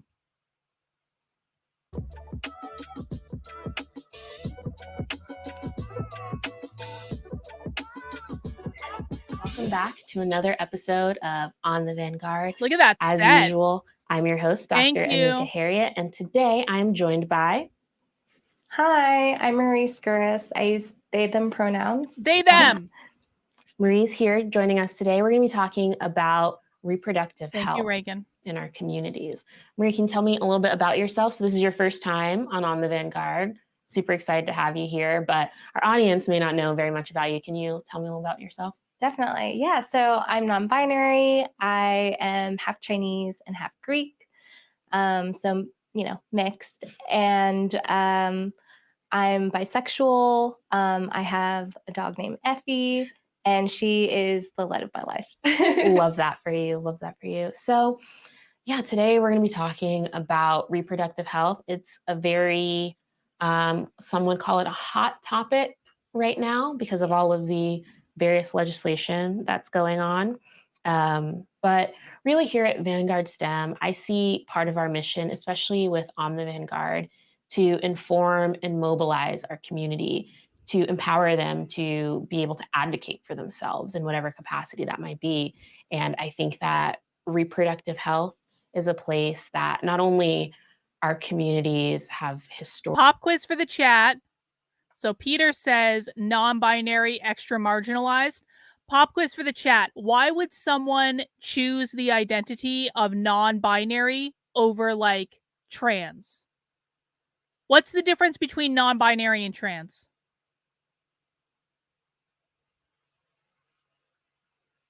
Anyone know?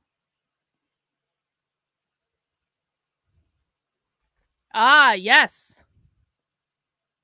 To be queer, yes, but what does being queer mean? What's the difference between queer and trans? Because non-binary is Marxist. Non-binary is a political identity. Non-binary is about abolishing the gender binary because the woke left believes that capitalism created the gender binary, which is just men and women. Another name for the gender binary is the patriarchy. They believe capitalism, which is private property ownership, put men in the workplace where they earned all the money and had all the power. They put women in the home doing the unpaid labor of raising the nuclear family.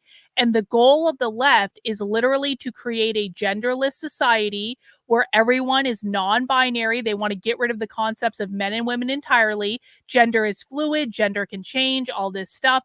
And the goal is to achieve gender equity, which they believe they can only achieve when there's no more binary. Non-binary means no binary. Means no gender, exactly. Non-binary proves you're a comrade and is about abolishing the gender for socialists. Trans upholds the gender binary, exactly. Non-binary is to be queer and far left. Exactly. It's about abolishing the gender binary. It's a political identity. It is not about, when you're identifying as queer or non-binary, it's not about who you're sleeping with. It's not about being gay. It's not about being trans. It's not about any of these things. It's specifically a far left political ideology. No binary means outside of man and woman.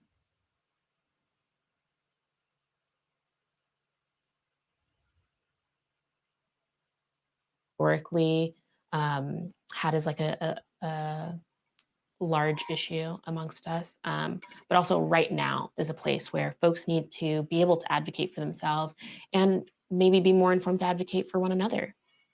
Absolutely. You know, I always find it funny when people say that it's a hot topic or hot button issue because, you know, my trans siblings, like my trans community, we just want to live our lives. We just want to be able to, you know, love one another and be healthy and do our own thing and have the right to that. Yeah, those hot topic issues are never like the people who are affected by them are not the ones making it hot. No, We're like, actually, we'd love to be chill. It's like people on CNN being like, and now today we have trans people protesting. Is that okay? Is that not okay? Like, please. We wish we didn't have to protest. Mm-hmm. So I really wanted to start us off with a discussion about why we're talking about this, like I mentioned, and the fact that, like you were saying, this hot topic is like to who, when. This is something that we've always had as an issue within our community. So Cozy TV says, I just want to be happy, man. Listen, one of the things that, and this is for the Groypers who are still here, so shout out to the Groypers who still stayed. One of the things that I think you guys are missing, and I'm not suggesting that the issues you care about aren't real and aren't valid and any of those things, but one of the things that I think you guys are missing is the extent of the concerted attacks that the far left is making on the nuclear family and on parental rights. And the reason I bring this up is that I know that you guys just want to get married and have kids and raise raise families and stuff like that, and you want that return to traditional values. I don't think you guys, and I don't think Nick has realized the extent to which the radical revolutionary far left is actively eroding parental rights.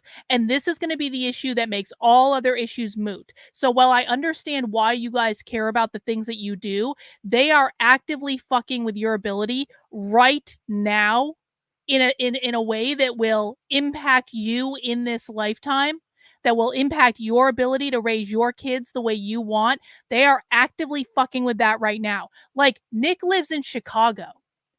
When Nick eventually finds his young Catholic virgin hot Italian wife in the next 5 years or so, and they settle down and she gets pregnant, obviously on the wedding night, it's going to be the only time they have sex ever because that's, you only need once. Fine.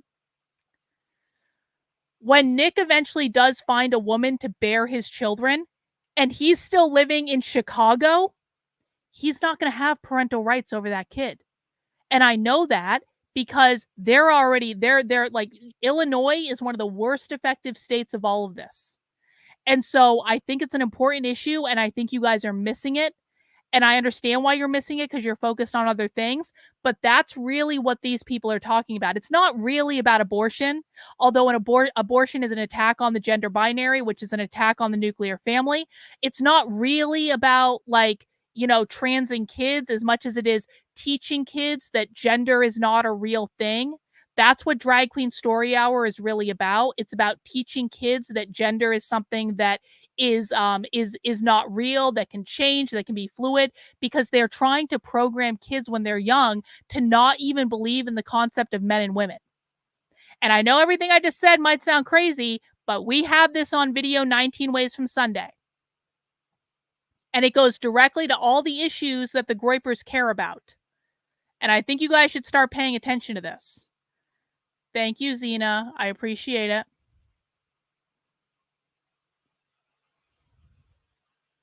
Community, especially when it comes to disparities, access to healthcare, and the treatment of our communities, right? The targeting of them specifically. So for the audience, I kind of wanted to start off with a discussion of some of those historical contexts. So specifically, we're going to be talking a lot about Black women and trans individuals. So it's fine if you don't, but I don't want to. I don't want to be a teacher up on their pedestal, just lecturing. Although, God knows I couldn't. We have, you are a doctor, so doctor and professor, Lord Jesus. Mm-hmm.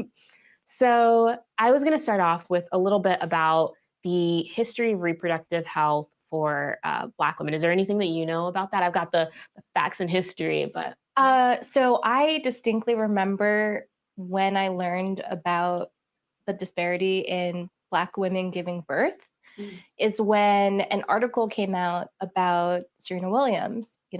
She is an icon. So where I bet this is going to go, they're talking about reproductive justice in relation to Black women. Where I bet this is going to go is it's all going to center around the abortion pill. Does everyone know what the abortion pill is?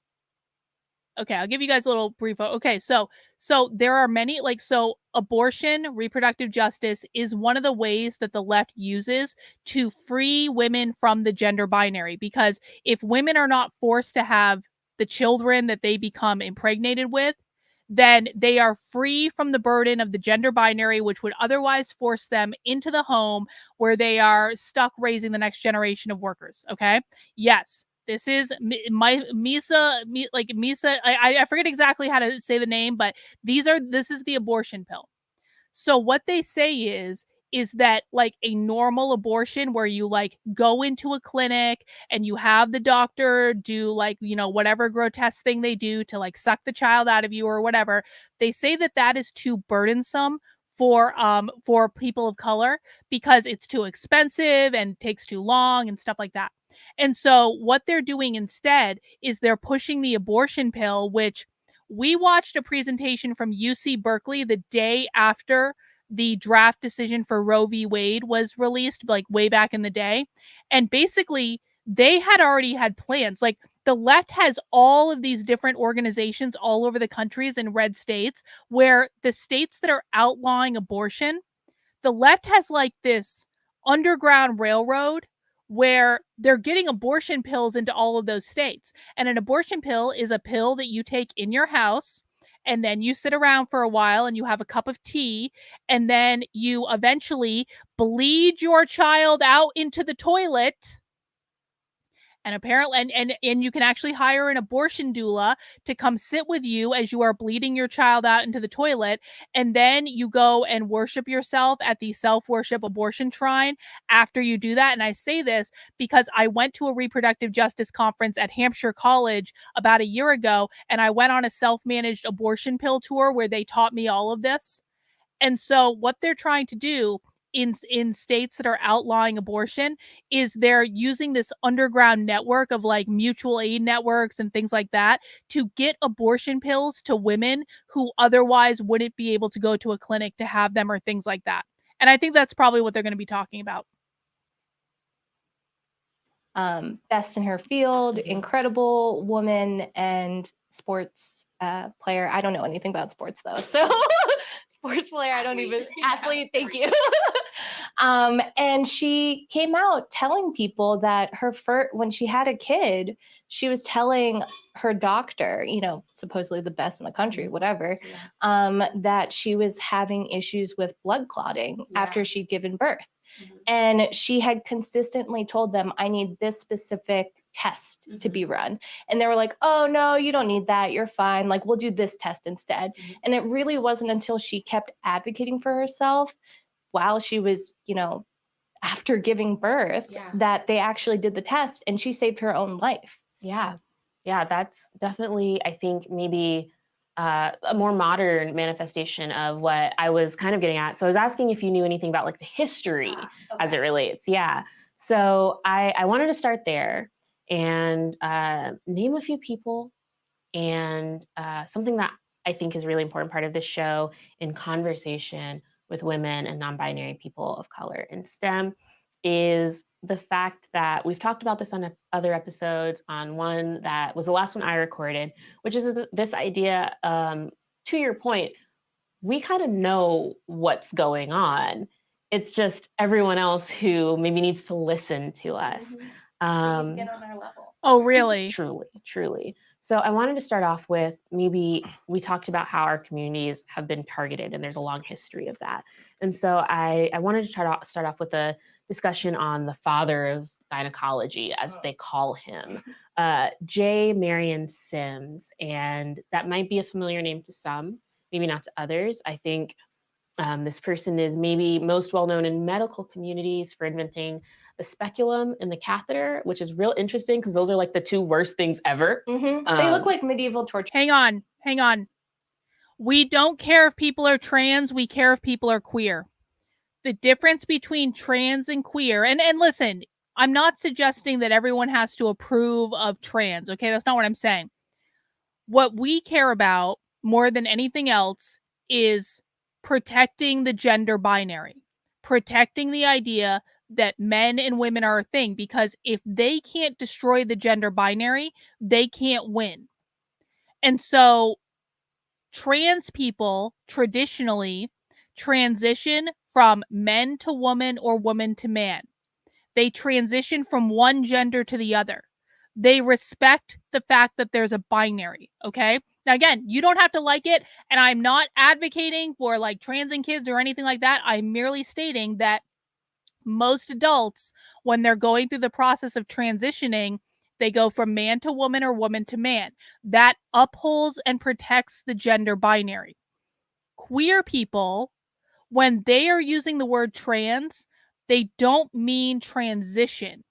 They mean transcend or transform gender in a way that would eliminate the gender binary. So anytime you have someone using non-binary pronouns, that's not trans as in transition. That's trans as in transform or transcend. And that's bad, because every time you got the non-binary pronouns being flung around, or they're talking about, transforming the gender binary, abolishing the gender binary, that's the thing that's going to cause the most problems. And it's important, guys, to focus in on what these words actually mean to the left. What I'm explaining right now is how the left defines things. Okay? So I'm not saying I agree with any of this. I'm saying this is how they view the world.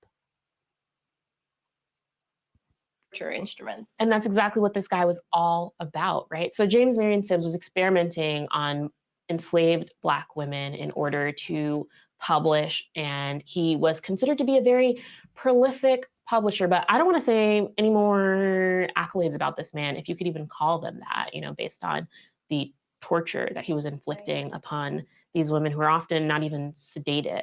I wanted to talk about the fact that this is someone who is seen as the father of gynecology. Only recently did they begin to really hold his legacy accountable for the things that he had done. But in my research, I found that he was described as a lackluster student. And then pretty immediately after completing medical school, which, by the way, was like not very long back then, was not doing that 7 to 10 year track that those students are on these days. But yeah, he was described as a lackluster student. And very shortly after that, he moved to Montgomery, Alabama, I'm a girly who was born in Alabama. So I know a lot about the racial disparities and racism that existed, that still exist in those communities now, let alone in the 19th century when James Marion was practicing. And so I found it interesting. The text that I was reading did not link these things, but the years that he was experimenting on these enslaved Black women were the years that he describes as the most memorable of his career. Jeez. So a psychopath. I mean, you said it, not me. But I wanted to highlight sort of what we do at Vanguard STEM, which is, yes, these are the folks who maybe exist and have been forefronted as pioneers within science, but I don't think very many people know that the first cesarean section, C-section, ever successfully recorded was performed by a woman. I did not know that. Yes. So this was years before James Marion. He was not even anywhere near medical school when this first recorded, right? And so this was a white woman who was posing as a male physician, performed the first successful cesarean section. I love that. How's Shakespearean? Right? Isn't it? But more importantly, what we do here at VS is to highlight the Black and Indigenous scholars who forefront this work. So something that I recently learned that I didn't know before was that European travelers visiting Africa in the 19th century, so mid to late 1800s, were recording specifically that the Indigenous folks in Uganda were performing successful C-sections at that time, right? So this is a community that folks were visiting that had already established these practices as their standard of care for their birthing mothers. And I think that that's really interesting. And I really wish that there was more that more like prominent information around that, right? Like how many folks know anything about that? But I'm sure plenty of folks know James Marion, whether he deserves to be remembered or not. Mm-hmm. Yeah, and that's the reality of it too. I mean, Indigenous people have always had ways to take care of their communities. Yeah. And yeah, it's really fascinating to see it come into light in more recent times, like having it highlighted by people in the trans community as well. A lot of what the left does is they talk about going back to the time when basically like they essentially believe that Indigenous people were caretakers of like the collectivized private property before the evil oppressive force of capitalism was imposed upon them. So oftentimes you'll hear about like the Indigenous traditions in which they'll make the claims that like non-binary people were the most respected people. Oh shit, Nick Rekieta streaming tonight? Yo, Nick Rekieta watch. Shit, we'll have to keep an eye on that area too. Thank you. So essentially what they say is that like Indigenous cultures deified non-binary people and they were the most influential people in society. So that's why you're hearing them talk about Indigenous cultures right now, because there is some sort of like, as much as like the right has nostalgia for the 50s and they think the 50s were just the most perfect iconic time in all of society, the left believe that if we just revert back to Indigenous society and give all of the land back to Indigenous people and do all that, that will basically fix everything. Well, and I can talk further about that. Absolutely. So the topic that you're really bringing us information on today is trans rights and access to reproductive health care, as well as, I'm sure, gender affirming healthcare, right? See? So They I always wanted talk to start about them again together. with a historical perspective on this. So we talked about how Black women were experimenting. Again, the reason you guys need to know that they always talk about reproductive health care, abortion, and trans rights together is that oftentimes they will try to sneak like things into law or into policy that allow for the medical transition of minors, when in fact, like, they're framing it in terms of like a reproductive justice argument. Okay, so you always have to be aware that even if they're not saying trans stuff, if they're talking about reproductive justice, they're also talking about that. A birthday nitwits, perhaps, maybe, Mac B. Happy birthday. Everyone wish Mac B a happy birthday. Hope you're having a great day. On in sort of the conception of Western gynecology, despite the fact that there is a rich history of proper reproductive health care, and perhaps even more advanced in Indigenous African communities. So in more recent history, that I Did you think hear that? Proper reproductive health care is just more advanced in Indigenous African communities. Now, without being insulting to African people, who I'm sure do a great job when it comes to reproductive health care, does anyone actually believe that reproductive health care is more advanced today in Indigenous African communities than it is in the United States? One in the chat if you believe that Indigenous African communities have the most advanced reproductive health care in the world. 2 in the chat if you believe that reproductive health care in the United States is probably better than reproductive health care in Indigenous African communities. And again, with full and due respect to Indigenous African communities, I'm sure they're amazing. I'm sure they take really good care of people. I just have a really hard time believing that Indigenous African communities are doing a better job at this than the United States. Oh, well, yeah, you saw Blake as a Black Panther. Yeah, that's the only one in the chat right there. think really reflects sort of the current state of things. We also talk about Magnus Hirschfeld. So I'm not sure if you or our audience is familiar with the Hirschfeld Library. So the Hirschfeld Library and Care Center, it's a hospital where the first ever gender affirming surgeries were taking place. This was in the 1930s, right? And so we also know what else was happening in the 1930s. So this was a center where trans folks could go to receive their health care and know that they would be cared for appropriately and with the highest degree of what modern medicine had to offer them at the time. And like I mentioned, this was one of the first places that they were doing any sorts of gender affirming surgeries.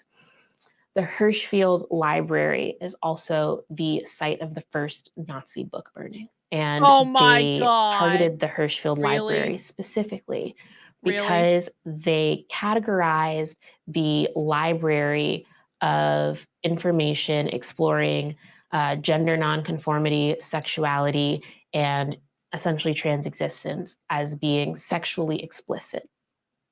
So I know it's because true. this information was considered I know it's true. Do you want to explain to the class why the Nazis burned the book at the facility that was advocating for transgenderism and non-binary nonsense? If anyone wants to explain that to the chat, please go ahead.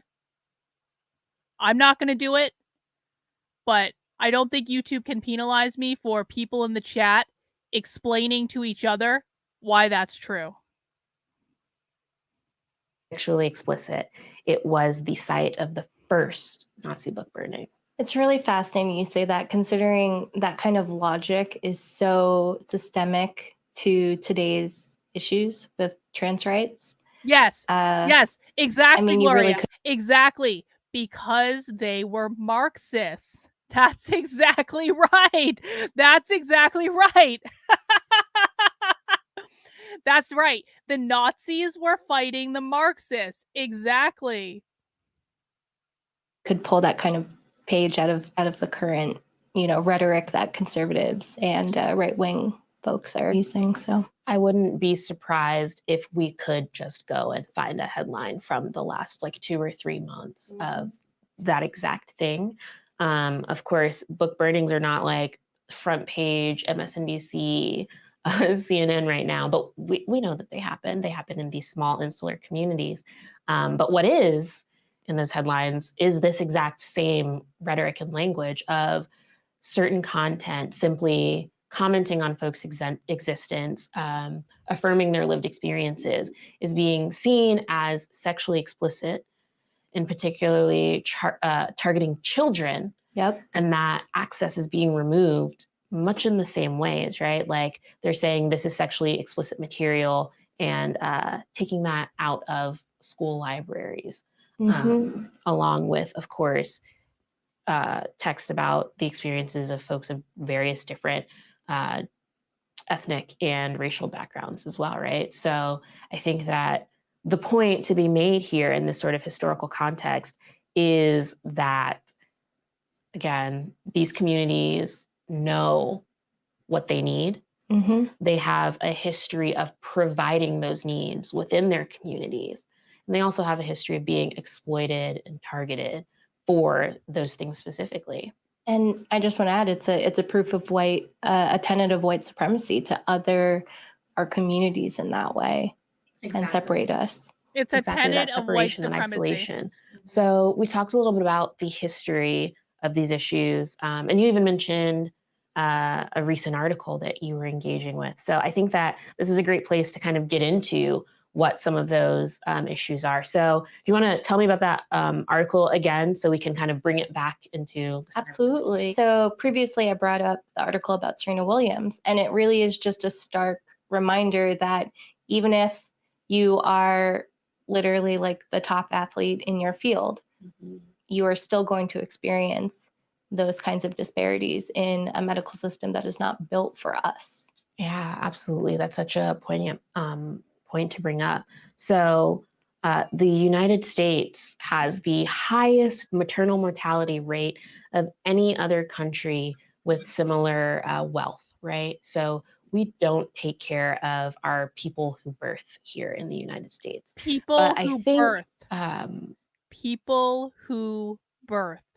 Again, their goal is to get rid of the gender binary. All of this birthing people, people who birth, people with penises, people who have periods, that is all an effort to get rid of the gender binary. And like, this might seem like a crazy thing, like how the fuck are they going to eliminate the concept of men and women? But think about it. There are school districts in this country where kids have been learning these concepts since they were 5 years old. The Burlington, Vermont School District, 44% of the people in their high school believe that they're genderqueer. So they're teaching this stuff in the school district, people with penises, birthing people, blah, blah, blah, blah, blah, blah, blah, blah, blah. And they're doing the drag queen story hours. Drag queen story hour is about teaching kids that you can change your gender as easily as you change an outfit. They're playing these videos in schools where they're teaching the same thing, that you can change your gender by changing your outfit and your look and your style and all that stuff. And they're gradually teaching kids over the course of decades in the public school system that binary gender, men and women, are not a real thing. And that's where you're seeing all this language come from. That's why you're seeing trainings where they're teaching people to stop saying things like mom and dad, or boys and girls, or brother and sister, or ladies and gentlemen, and replace it with non-gendered language, because they're trying to eliminate the gender binary from society gradually over the course of time. When they eliminate the gender binary from society, that is going to impact the nuclear family, because they believe that capitalism created the gender binary, and we've already talked about that, but they also believe that the gender binary created the nuclear family. And the nuclear family is the thing that they're really after, because they believe that the nuclear family is literally the means of reproduction of capitalism, private property ownership in our society. And they believe if they can destroy the nuclear family, queer the nuclear family, have people relate to each other outside of this idea of biological kinship, then they will destroy capitalism as a result of that, because they believe that kids learn to be in a capitalist society within their nuclear family. No, Peter, it has not already. No, wrong, bro, wrong. Parental rights still exist for right now. And quite frankly, you guys saying this has already happened. You're causing problems when you do this. It has not already happened. This is an excuse for you to not do anything.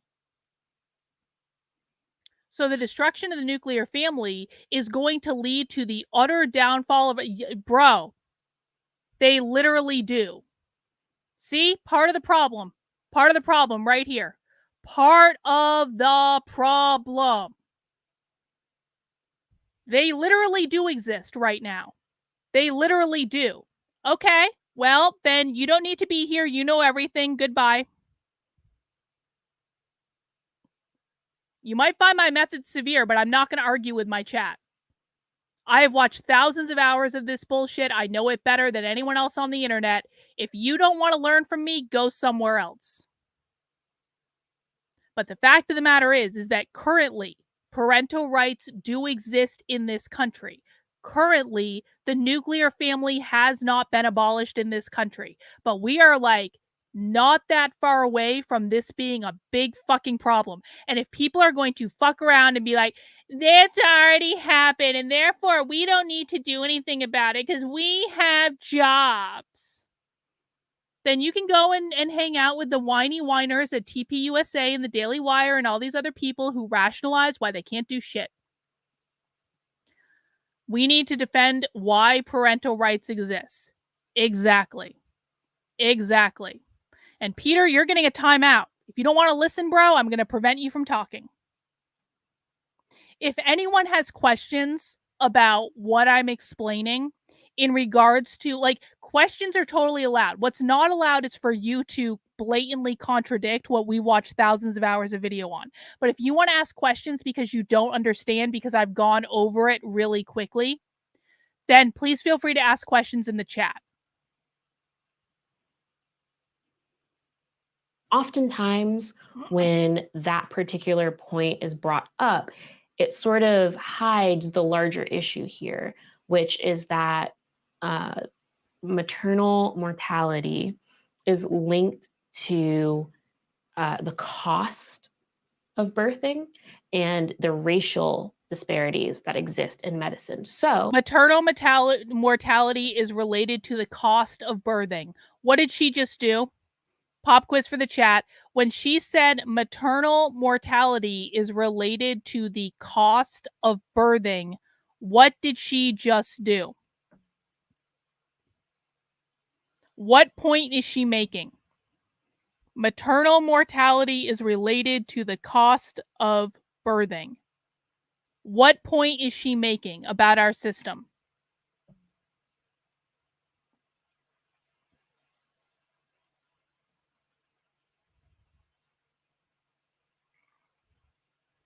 Yep, Maria gets the gold star. Maria, hang on.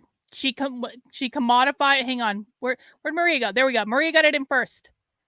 She blamed it on capitalism. What she just said is that the cost of birthing, capitalism, is literally killing women. She's saying that oppressed people have greater risks during the birthing process because of capitalism. Their ultimate goal is always and forever to get rid of capitalism, which again is defined explicitly as private property ownership. Private property is defined as your home, your ability to own a home, your ability to own land, your intellectual property, your apartment rentals that you might own, any businesses that you have, even if it's just a small business. It's also defined as parental rights. They view parental rights as a form of private property, and they view your individual liberties as a form of private property. So when they're talking about reproductive justice as a way of freeing women from the gender binary, ultimately the attack is on capitalism. That's what they want to get rid of because they cannot usher in their Marxist utopia without getting rid of capitalism. Yeah, exactly. Exactly. They're arguing for Marxism, which is inherently going to be against capitalism. Women are oppressed under capitalism as they bear the burden of reproductive labor. Equating birthing with capitalism and how it kills people. This is capitalism. Exactly. You've got to know what it sounds like when they're bashing capitalism because they do this all the time in ways that people don't understand. Very well done, guys. New people catching on quick. I love it. Love it, love it, love it. AD says she is ignorant of history. Maternal birth rates were very high before modern germ theory. AD, I'm not questioning that at all, but the goal, remember, is that they don't care about this because they don't care about reality. They don't care about decreasing mortality rates in birth. They don't care about that. They only and exclusively care about abolishing capitalism. That is it. So this is going to make no difference to them. You could show them the statistics. It won't mean a goddamn thing. Appreciate the super chat, though.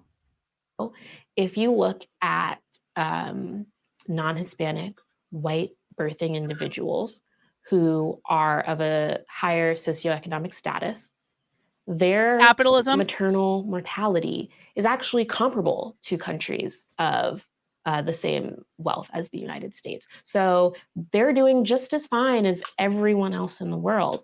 But when you look at those numbers, when it comes to folks who are poor or Black, or God forbid, both, that is what drags the United States maternal mortality rate up. And when you think about that, it's even more jarring when you consider, we don't use this word here on Vanguard STEM. We use the words underrepresented, under-resourced, folks who have been pushed to the margins, marginalized. We don't like to use the word minorities. But the fact of the matter is that these folks are in the minority of the size of the population, but they are also the reason that our maternal mortality rates are so high. Yeah, and it reminds me actually of... Hang on, another super chat from AD. Birth rates are high because immigrant communities are first generation, starting at the starting line. My great-grandmother Italian had 3 miscarriages. Controlling for the gap closes. Yeah, I think that's really good information, AD. I appreciate you passing that along to us. Dolomar says, explain Asians. Ooh. The left calls Asians the model minority. And because Asians are the model minority, which means they are the minority that are the exception to all of the oppression rules, the left will say that Asians have assimilated to whiteness. Whiteness in this case means assimilated to engaging in capitalism in the United States. It's not about their skin color at all, as proof of the fact that it doesn't really matter that they're Asian. They've assimilated to whiteness anyway, and therefore Asians are not considered to be an oppressed category, and they consider it invalid to include Asians in their calculation because they say they're using the model minority group, and so it doesn't count. Yeah, Asians have whiteness. They are the beneficiaries of capitalism.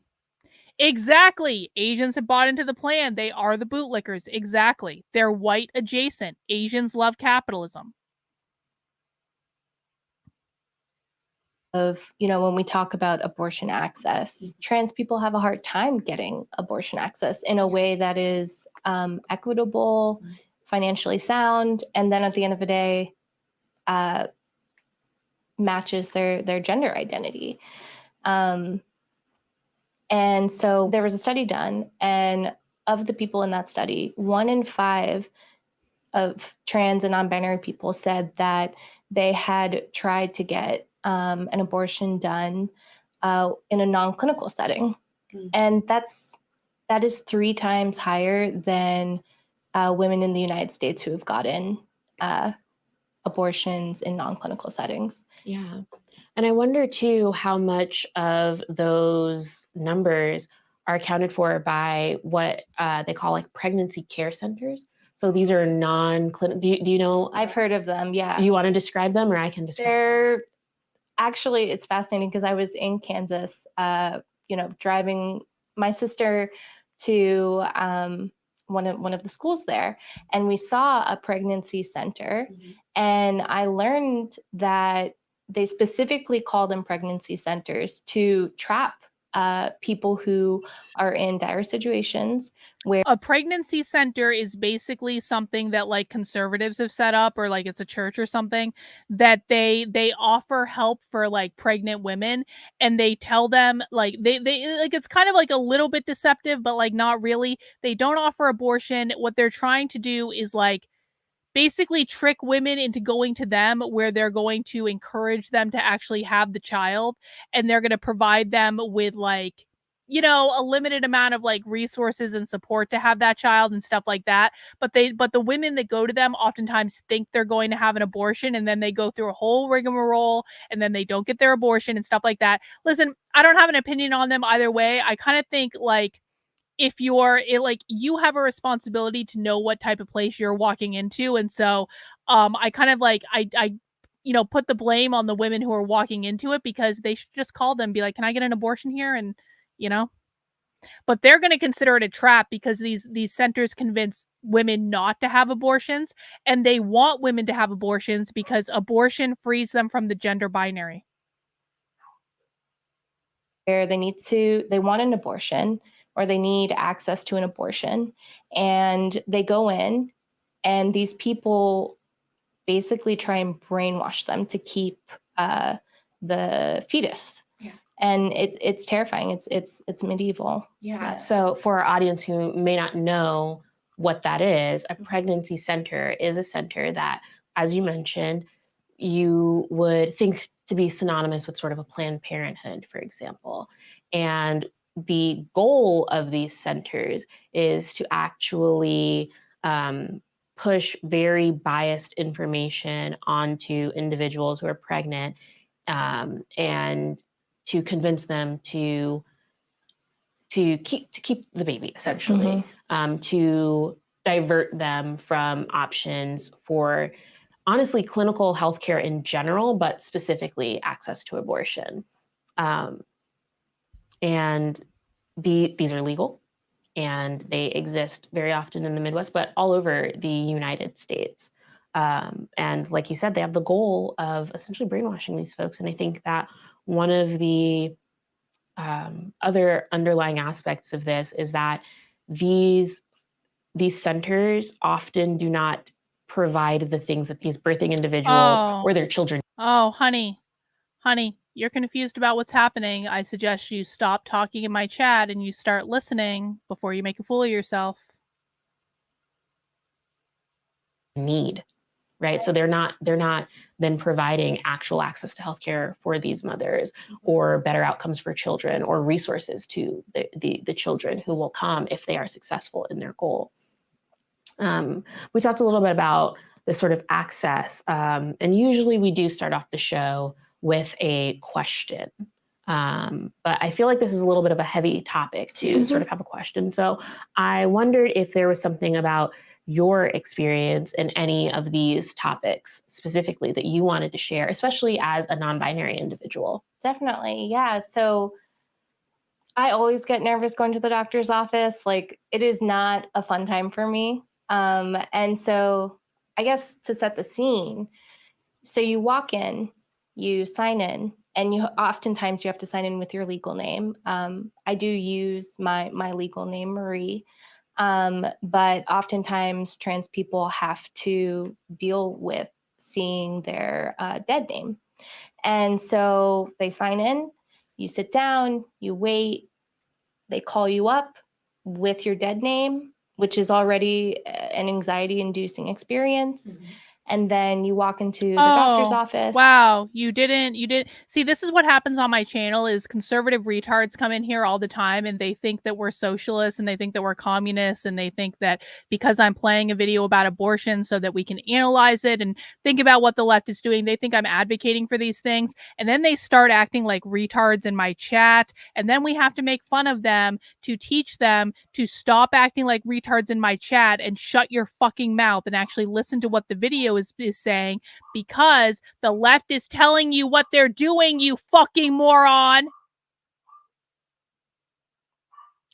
This video was literally uploaded yesterday, and it only had like 11 views or something. But honestly, the best videos we watch that are most educational in terms of like what the left is actually doing in the real world, you can't judge it based on YouTube views, because what they're doing is they're telling you how they're running their activist organizations. They're telling you who they're working with. They're telling you what their strategies are. And time again, the most useful videos that we find in terms of learning about what the left is doing and how they're fucking up our entire world have like the least views online, especially if we can find them quickly. And this one just got uploaded yesterday.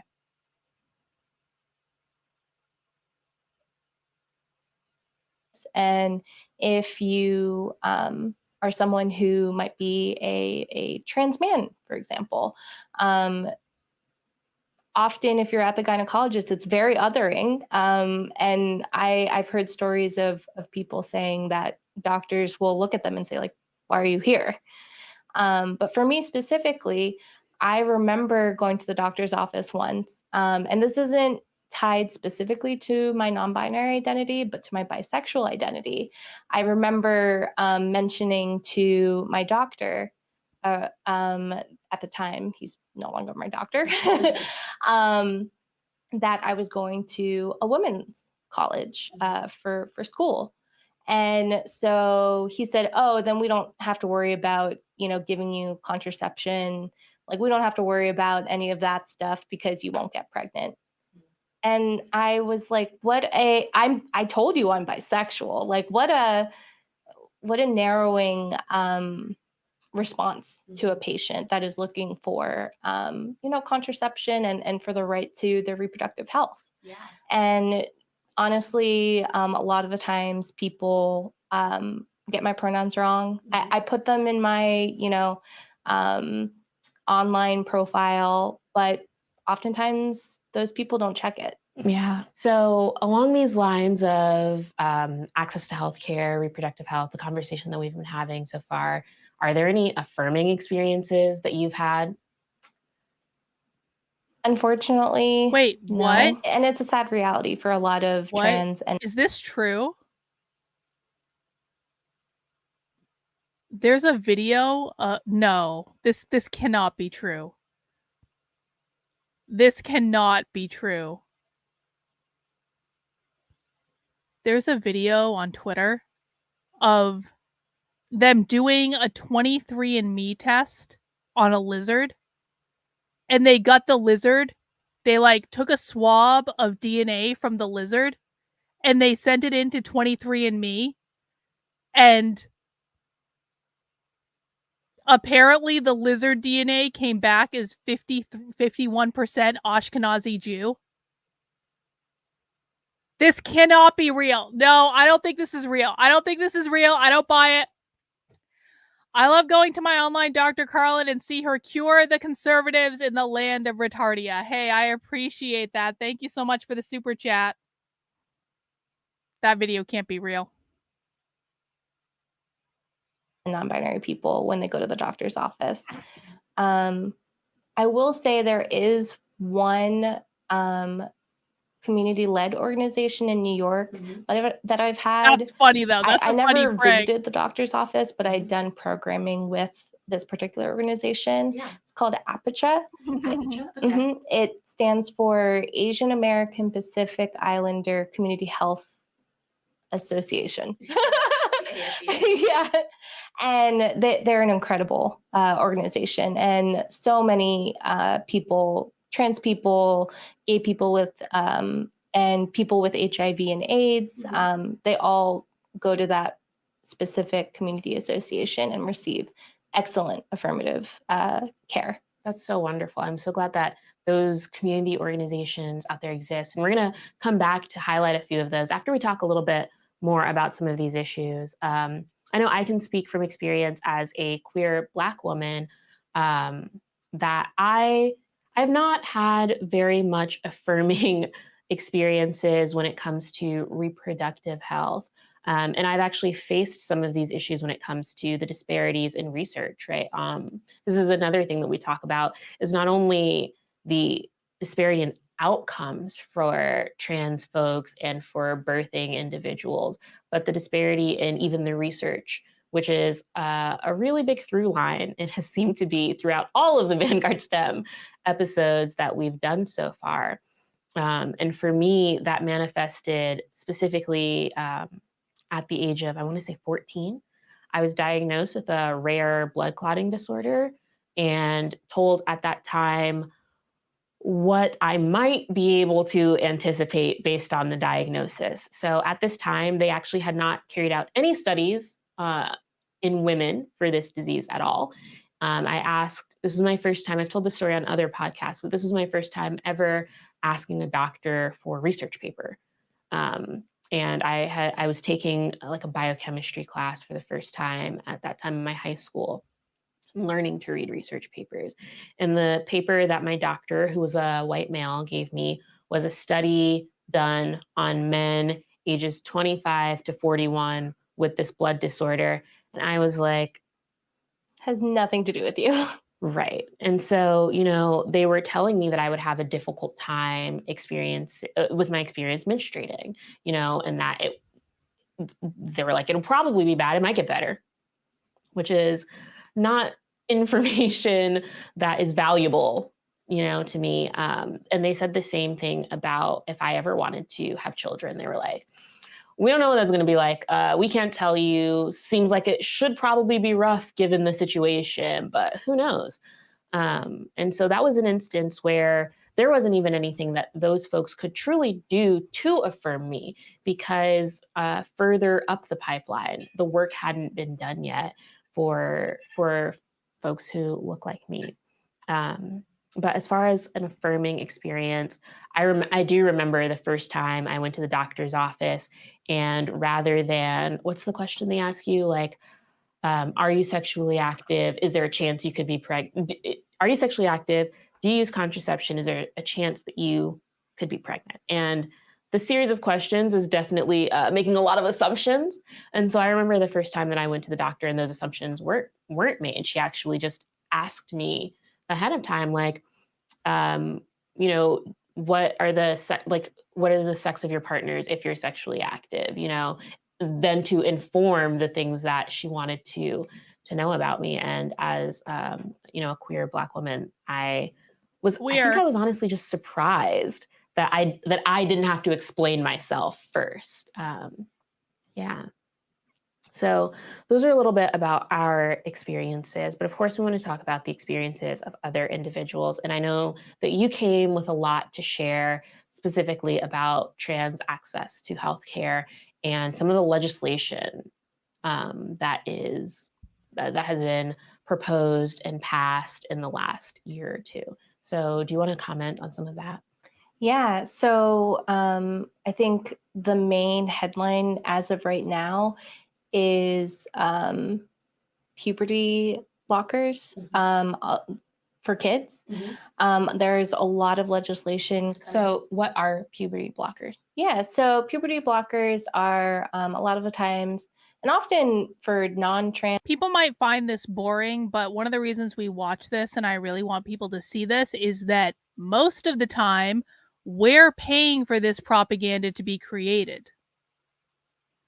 This is almost always taxpayer funded. So I want people to keep this in mind. This might be boring to watch, and I get that. This is one of the things we do on my channel. We sit through some of the most boring shit you can imagine, because in almost every single video that we watch that's some really boring shit, there is some of the like right smack dab in the middle of that video, you're going to hear some of the craziest things you've ever heard in your life. And all of those crazy things are taxpayer funded. Exactly. Here it comes. Trans people and non-binary people, cisgendered folks. Yes. Yeah. I forgot. FOLF. I forgot about that word. So a lot of the times people use it for like any number of conditions, but specifically for the trans experience, sometimes there are kids that realize like, hey, I don't know if my gender identity matches with what I look like right now. Yeah, their biological sex. Yeah. Exactly. And so I need to take a breather. I need to sort out, you know, who I am.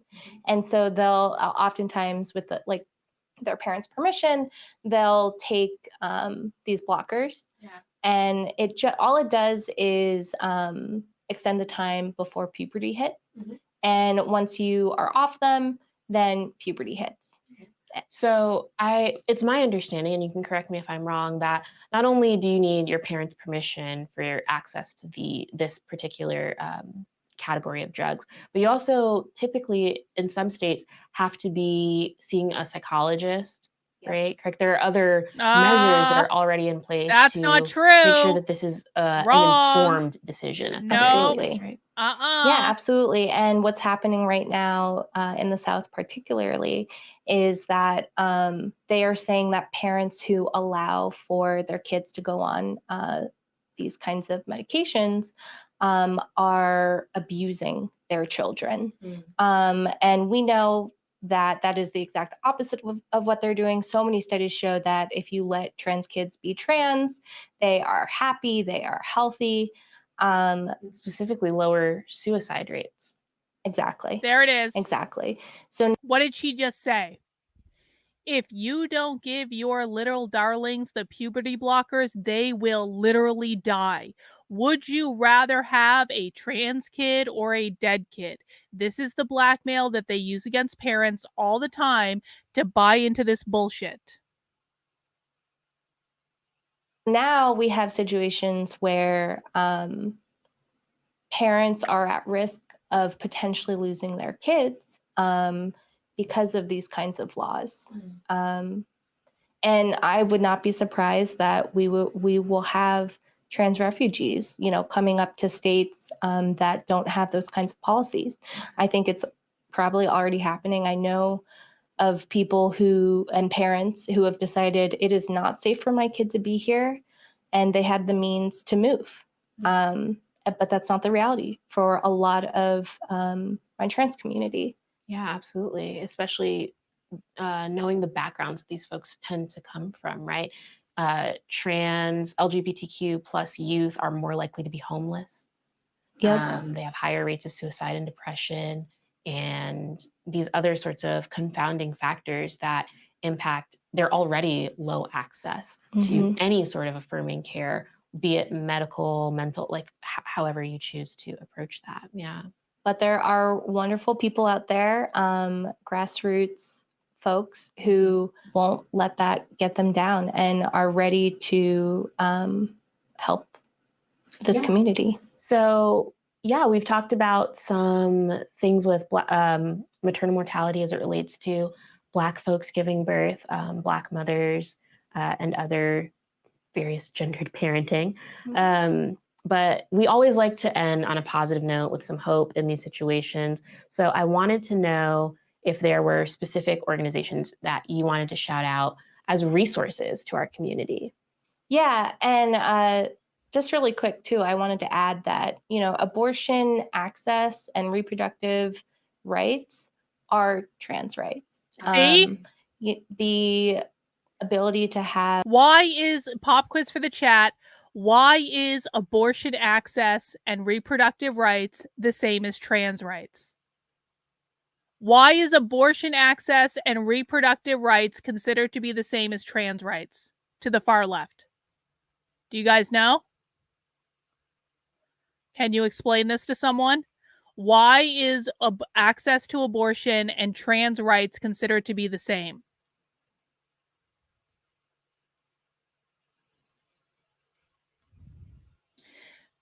Because they both free the comrades from capitalist oppression. What do I think of people saying the left will sterilize their kids and remove themselves from the population? Those people are retarded, because those people don't understand that the left owns the K through 12 schools. So the left doesn't need to have kids. The left is going to take your kids. If you're sending your kids to K through 12 public schools, they are going into a leftist cult indoctrination factory. So any moron who says they're just all aborting their own kids and they're going to die off slowly, that's retarded. But back to the question at hand. Why are reproductive justice rights, abortion rights, considered to be the same as trans rights? Because both abortion and trans frees people from the oppressive gender binary that was created by capitalism. We are not free until everyone is free. Great job, Misa. That's a great quote. Because both are about freeing people from oppression. Exactly.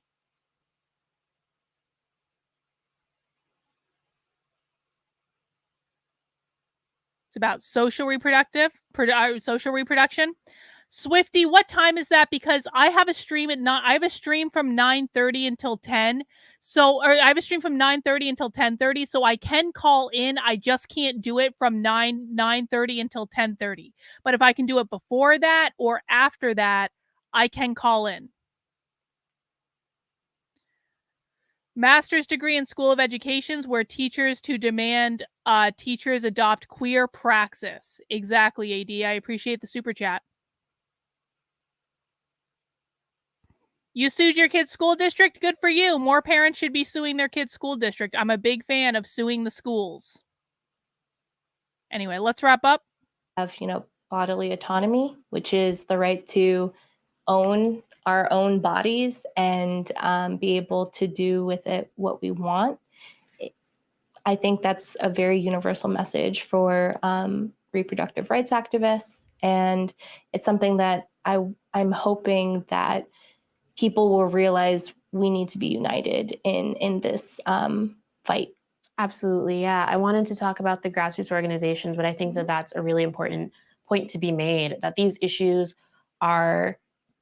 they're issues of human rights. And they're also a lot more complex because we as humans are complex individuals. And I think that oftentimes when it comes to legislation specifically, legislators tend to assign a particular value, morality, or intention upon things like access to abortion. And I know for myself specifically, I spoke on the fact that I was told these things, that like birthing might be difficult for me growing up.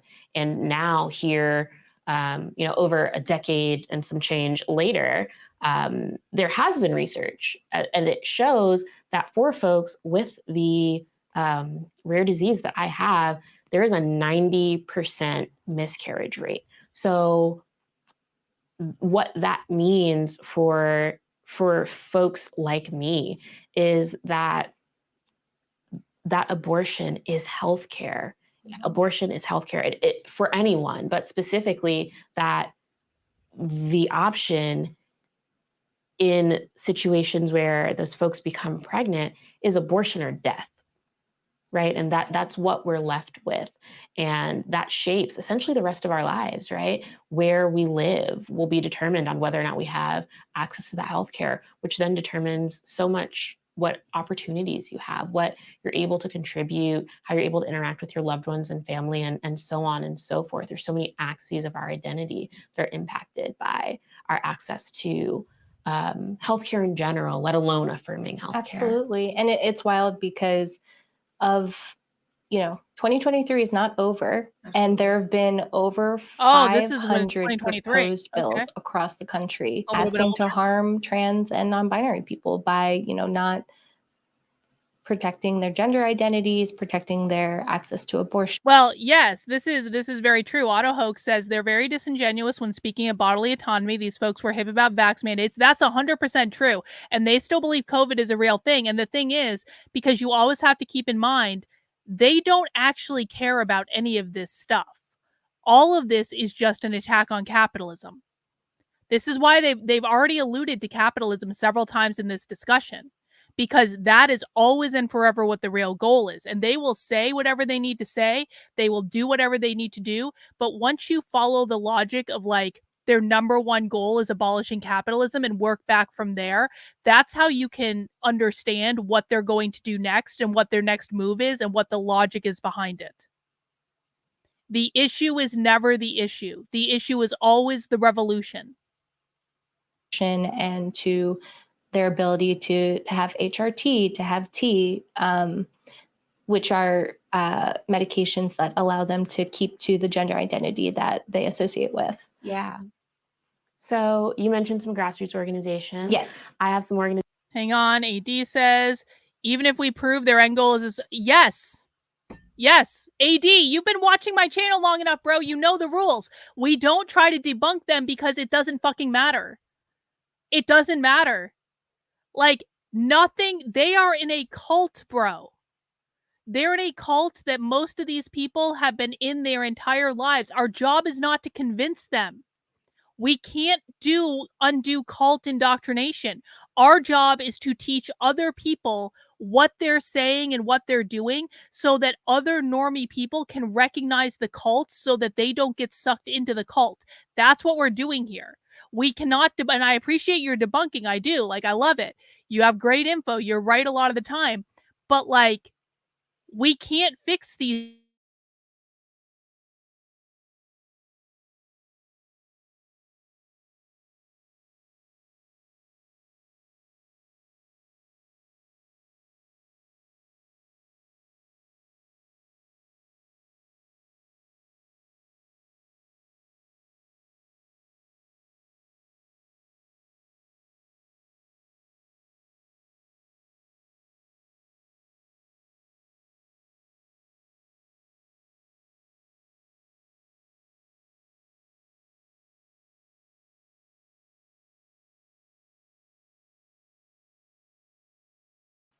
I'm back. I'm back. I'm back. StreamYard just fucked up. That wasn't me.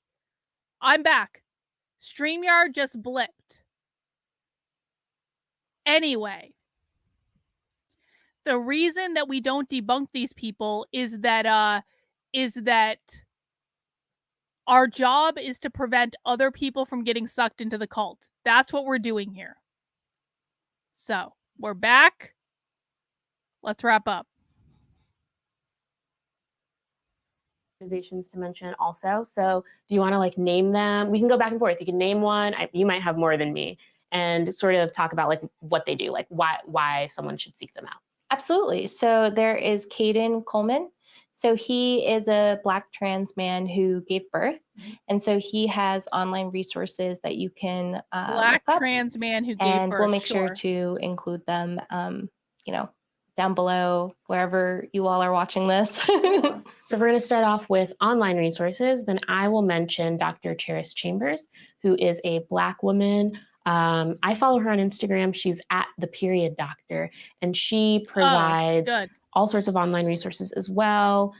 She gives talks. You can engage with her work in that way. And then honestly, there's just a lot to learn on her Instagram page. She does a lot of science communication around reproductive health care for... I understand that it is difficult to wrap your head around this, Josephine, but the fact is we've heard them say it on video over and over and over and over and over again. So you can live in a state of denial if you want about this happening, but I think you've watched enough of my content now that you know better. Folks of all gender identities. Is very gender expansive. Awesome. Okay, so the next person I want to highlight, so his name is Ash Williams, and he actually provides virtual abortion doula trainings. So again, you can reach them online. We'll make sure. Virtual abortion doula trainings. Abortion doulas are used mostly when you're doing at-home bathroom abortions where you take a pill and then you cramp up really, really badly while you're at home. And then the abortion doula, while you're cramping up and you're suffering because you're about to bleed your child into the toilet, the abortion doula holds your hand and says it's going to be okay, and they sit with you while you're on the toilet bleeding your child out, and then they help you worship yourself afterwards for doing the work of liberating yourself from the oppressive gender binary. Abortion doula training. Isn't that interesting? Mac B says, isn't being Black and trans the highest in the oppression hierarchy? Yeah, pretty much. I mean, Black, non-binary. Yeah, Black, anything is going to be on the top of the oppression hierarchy. Then you combine that with trans or queer, and that's going to be even more. Yep, I reported on abortion doulas, and no one else did. No one else covered it. Because the conservative right are made up of retards that don't actually care about solving the problem. To include their handles, but they are specifically for BIPOC folks. So, and then I will also add another doula, actually. So their name is Moss the doula. That's what they are. They want to win on the ballot or the bullet. They don't care about electoral politics. They don't usually participate in electoral politics. So no, they don't have any illusion that electoral politics is going to win them anything.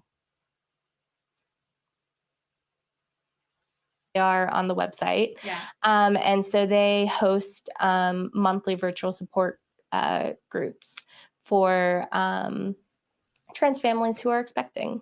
That's wonderful. Yeah, and it's for free. And so those are your doulas that you've got. Are there any other doulas? There is listed? one more doula, Go but ahead, I'm go ahead. okay. Go ahead, go ahead. Okay, so this is someone that is Moss the doula. near Thank you, and Bot. dear to my heart. Like I love them with all my heart. I gotta do a good Their abortion name doula is thing. Krish Bot, and they are in New York City.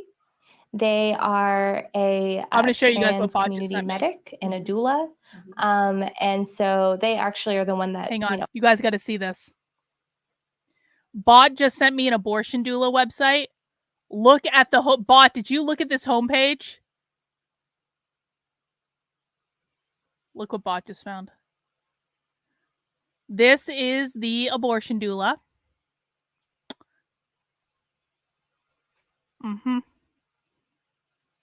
Beard. Non-binary person with a beard.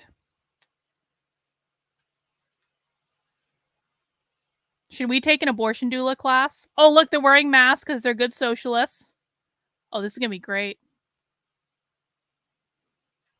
This is going to, yep, they definitely look socialist and queer. This is literally the abortion doula is a bearded woman. For realsies. This is what we're talking about, guys. This is who is winning the culture war right here.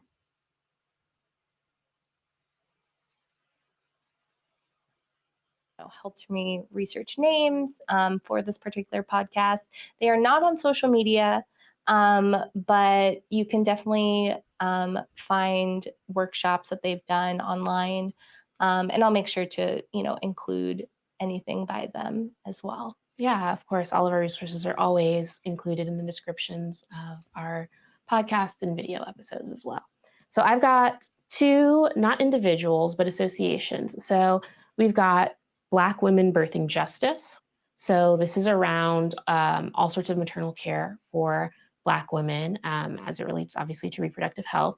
But more specifically, on their site, they have a Black doula locator. So you can type in your information and find a Black doula in your city. And then right in line with that is the National Black Doula Association, which is another fantastic resource for birthing individuals looking for someone who reflects their identity. No, Sin, that's not Gabs. Beautiful. Different I Gabs. also want to add for Krish, they were one of the first people on the scene when there was conservative backlash over drag storytelling. And specifically in New York City, there were like comments of harm by conservatives that were right-wing people trying to harm those particular storytelling events. And so they were on the front lines, ready to help anyone if medic attention was necessary. So shout out to all the trans doulas out there, the non-binary doulas that are just doing the work for the community. Absolutely. We love them. Did you have any other names to mention? I've got one last one. Okay, so the last one that I have is actually someone that we featured on Vanguard STEM before. So I wanted to list this person so that folks could go engage with her work further. And also if they were just interested in learning more about Black women doing this work. So I'm going to have to say, I may pronounce this name incorrectly, but this is Dr. Ifeyinwa Asudo. So she is a nursing scientist and lactation consultant and breastfeeding human milk researcher who focuses on reducing infant feeding disparities. So that was another point that I didn't get to today, but it's generally well known that breastfeeding is really great for infants. And it is also true that Black women tend to breastfeed at lower rates. And that's due to both socioeconomic status, of course, as all of these things always come back to often these women are forced to go back to work sooner and not have as much time with their infants, don't have the resources to breastfeed. In addition to the fact that they don't receive health care in line with teaching, instructing, and maintaining breastfeeding rituals. In fact, doctors are more likely to assume that Black women will not breastfeed their children. And so Dr. Asudo really works at the intersection of that research to challenge those disparities. Yeah. Wow, what a beautiful way to end this podcast. Yeah. So thank you so much for joining us. And we'll see you guys at our next conversation. All right. You guys made it through. Congratulations to everyone who stuck through from the Tim Pool video. And was there anyone new that's never watched Leftist Training with me before? Did anyone make it to the end? Because sometimes I know this stuff can be a little bit boring, but when you watch this stuff, you will learn what the left is doing on a whole different level that the conservative right doesn't show you, that libs of TikTok doesn't show you. And I promise you, it's way scarier than you think. And once you learn the language and you become fluent in the language, you start to pick it up everywhere. And then you learn how fucked we really are. Anyway, we made it through. We learned a thing or two. We've got a good line on some crazy abortion doula stuff. So maybe we'll watch that tomorrow. But for right now, I have to take my reprieve because, as a reminder, it is Tuesday. And that means that this is not my last stream of the day. This is but my first stream of the day. And I will be going live with Joshua at 9:30 tonight for Nothing Remotely Controversial. And guess what? We're going to look at Nick Fuentes' astrological chart because some people expressed interest in that. And I know what Nick's birthday is. I don't know what his time of birth is, but I know what his birthday is. So I'm sure Nick would never approve of this. He's a good Catholic. He would never do astrology in his life. But we are going to look at Nick Fuentes' astrological chart, unofficial, unendorsed, all that stuff. And that's what we're going to be doing tonight. And we're going to be taking your questions on the show as well. So I will see you guys at 9:30 p.m. Eastern time. And I'm going to go get some dinner. And I'll be back soon. Take care, guys. We'll see you soon. Bye.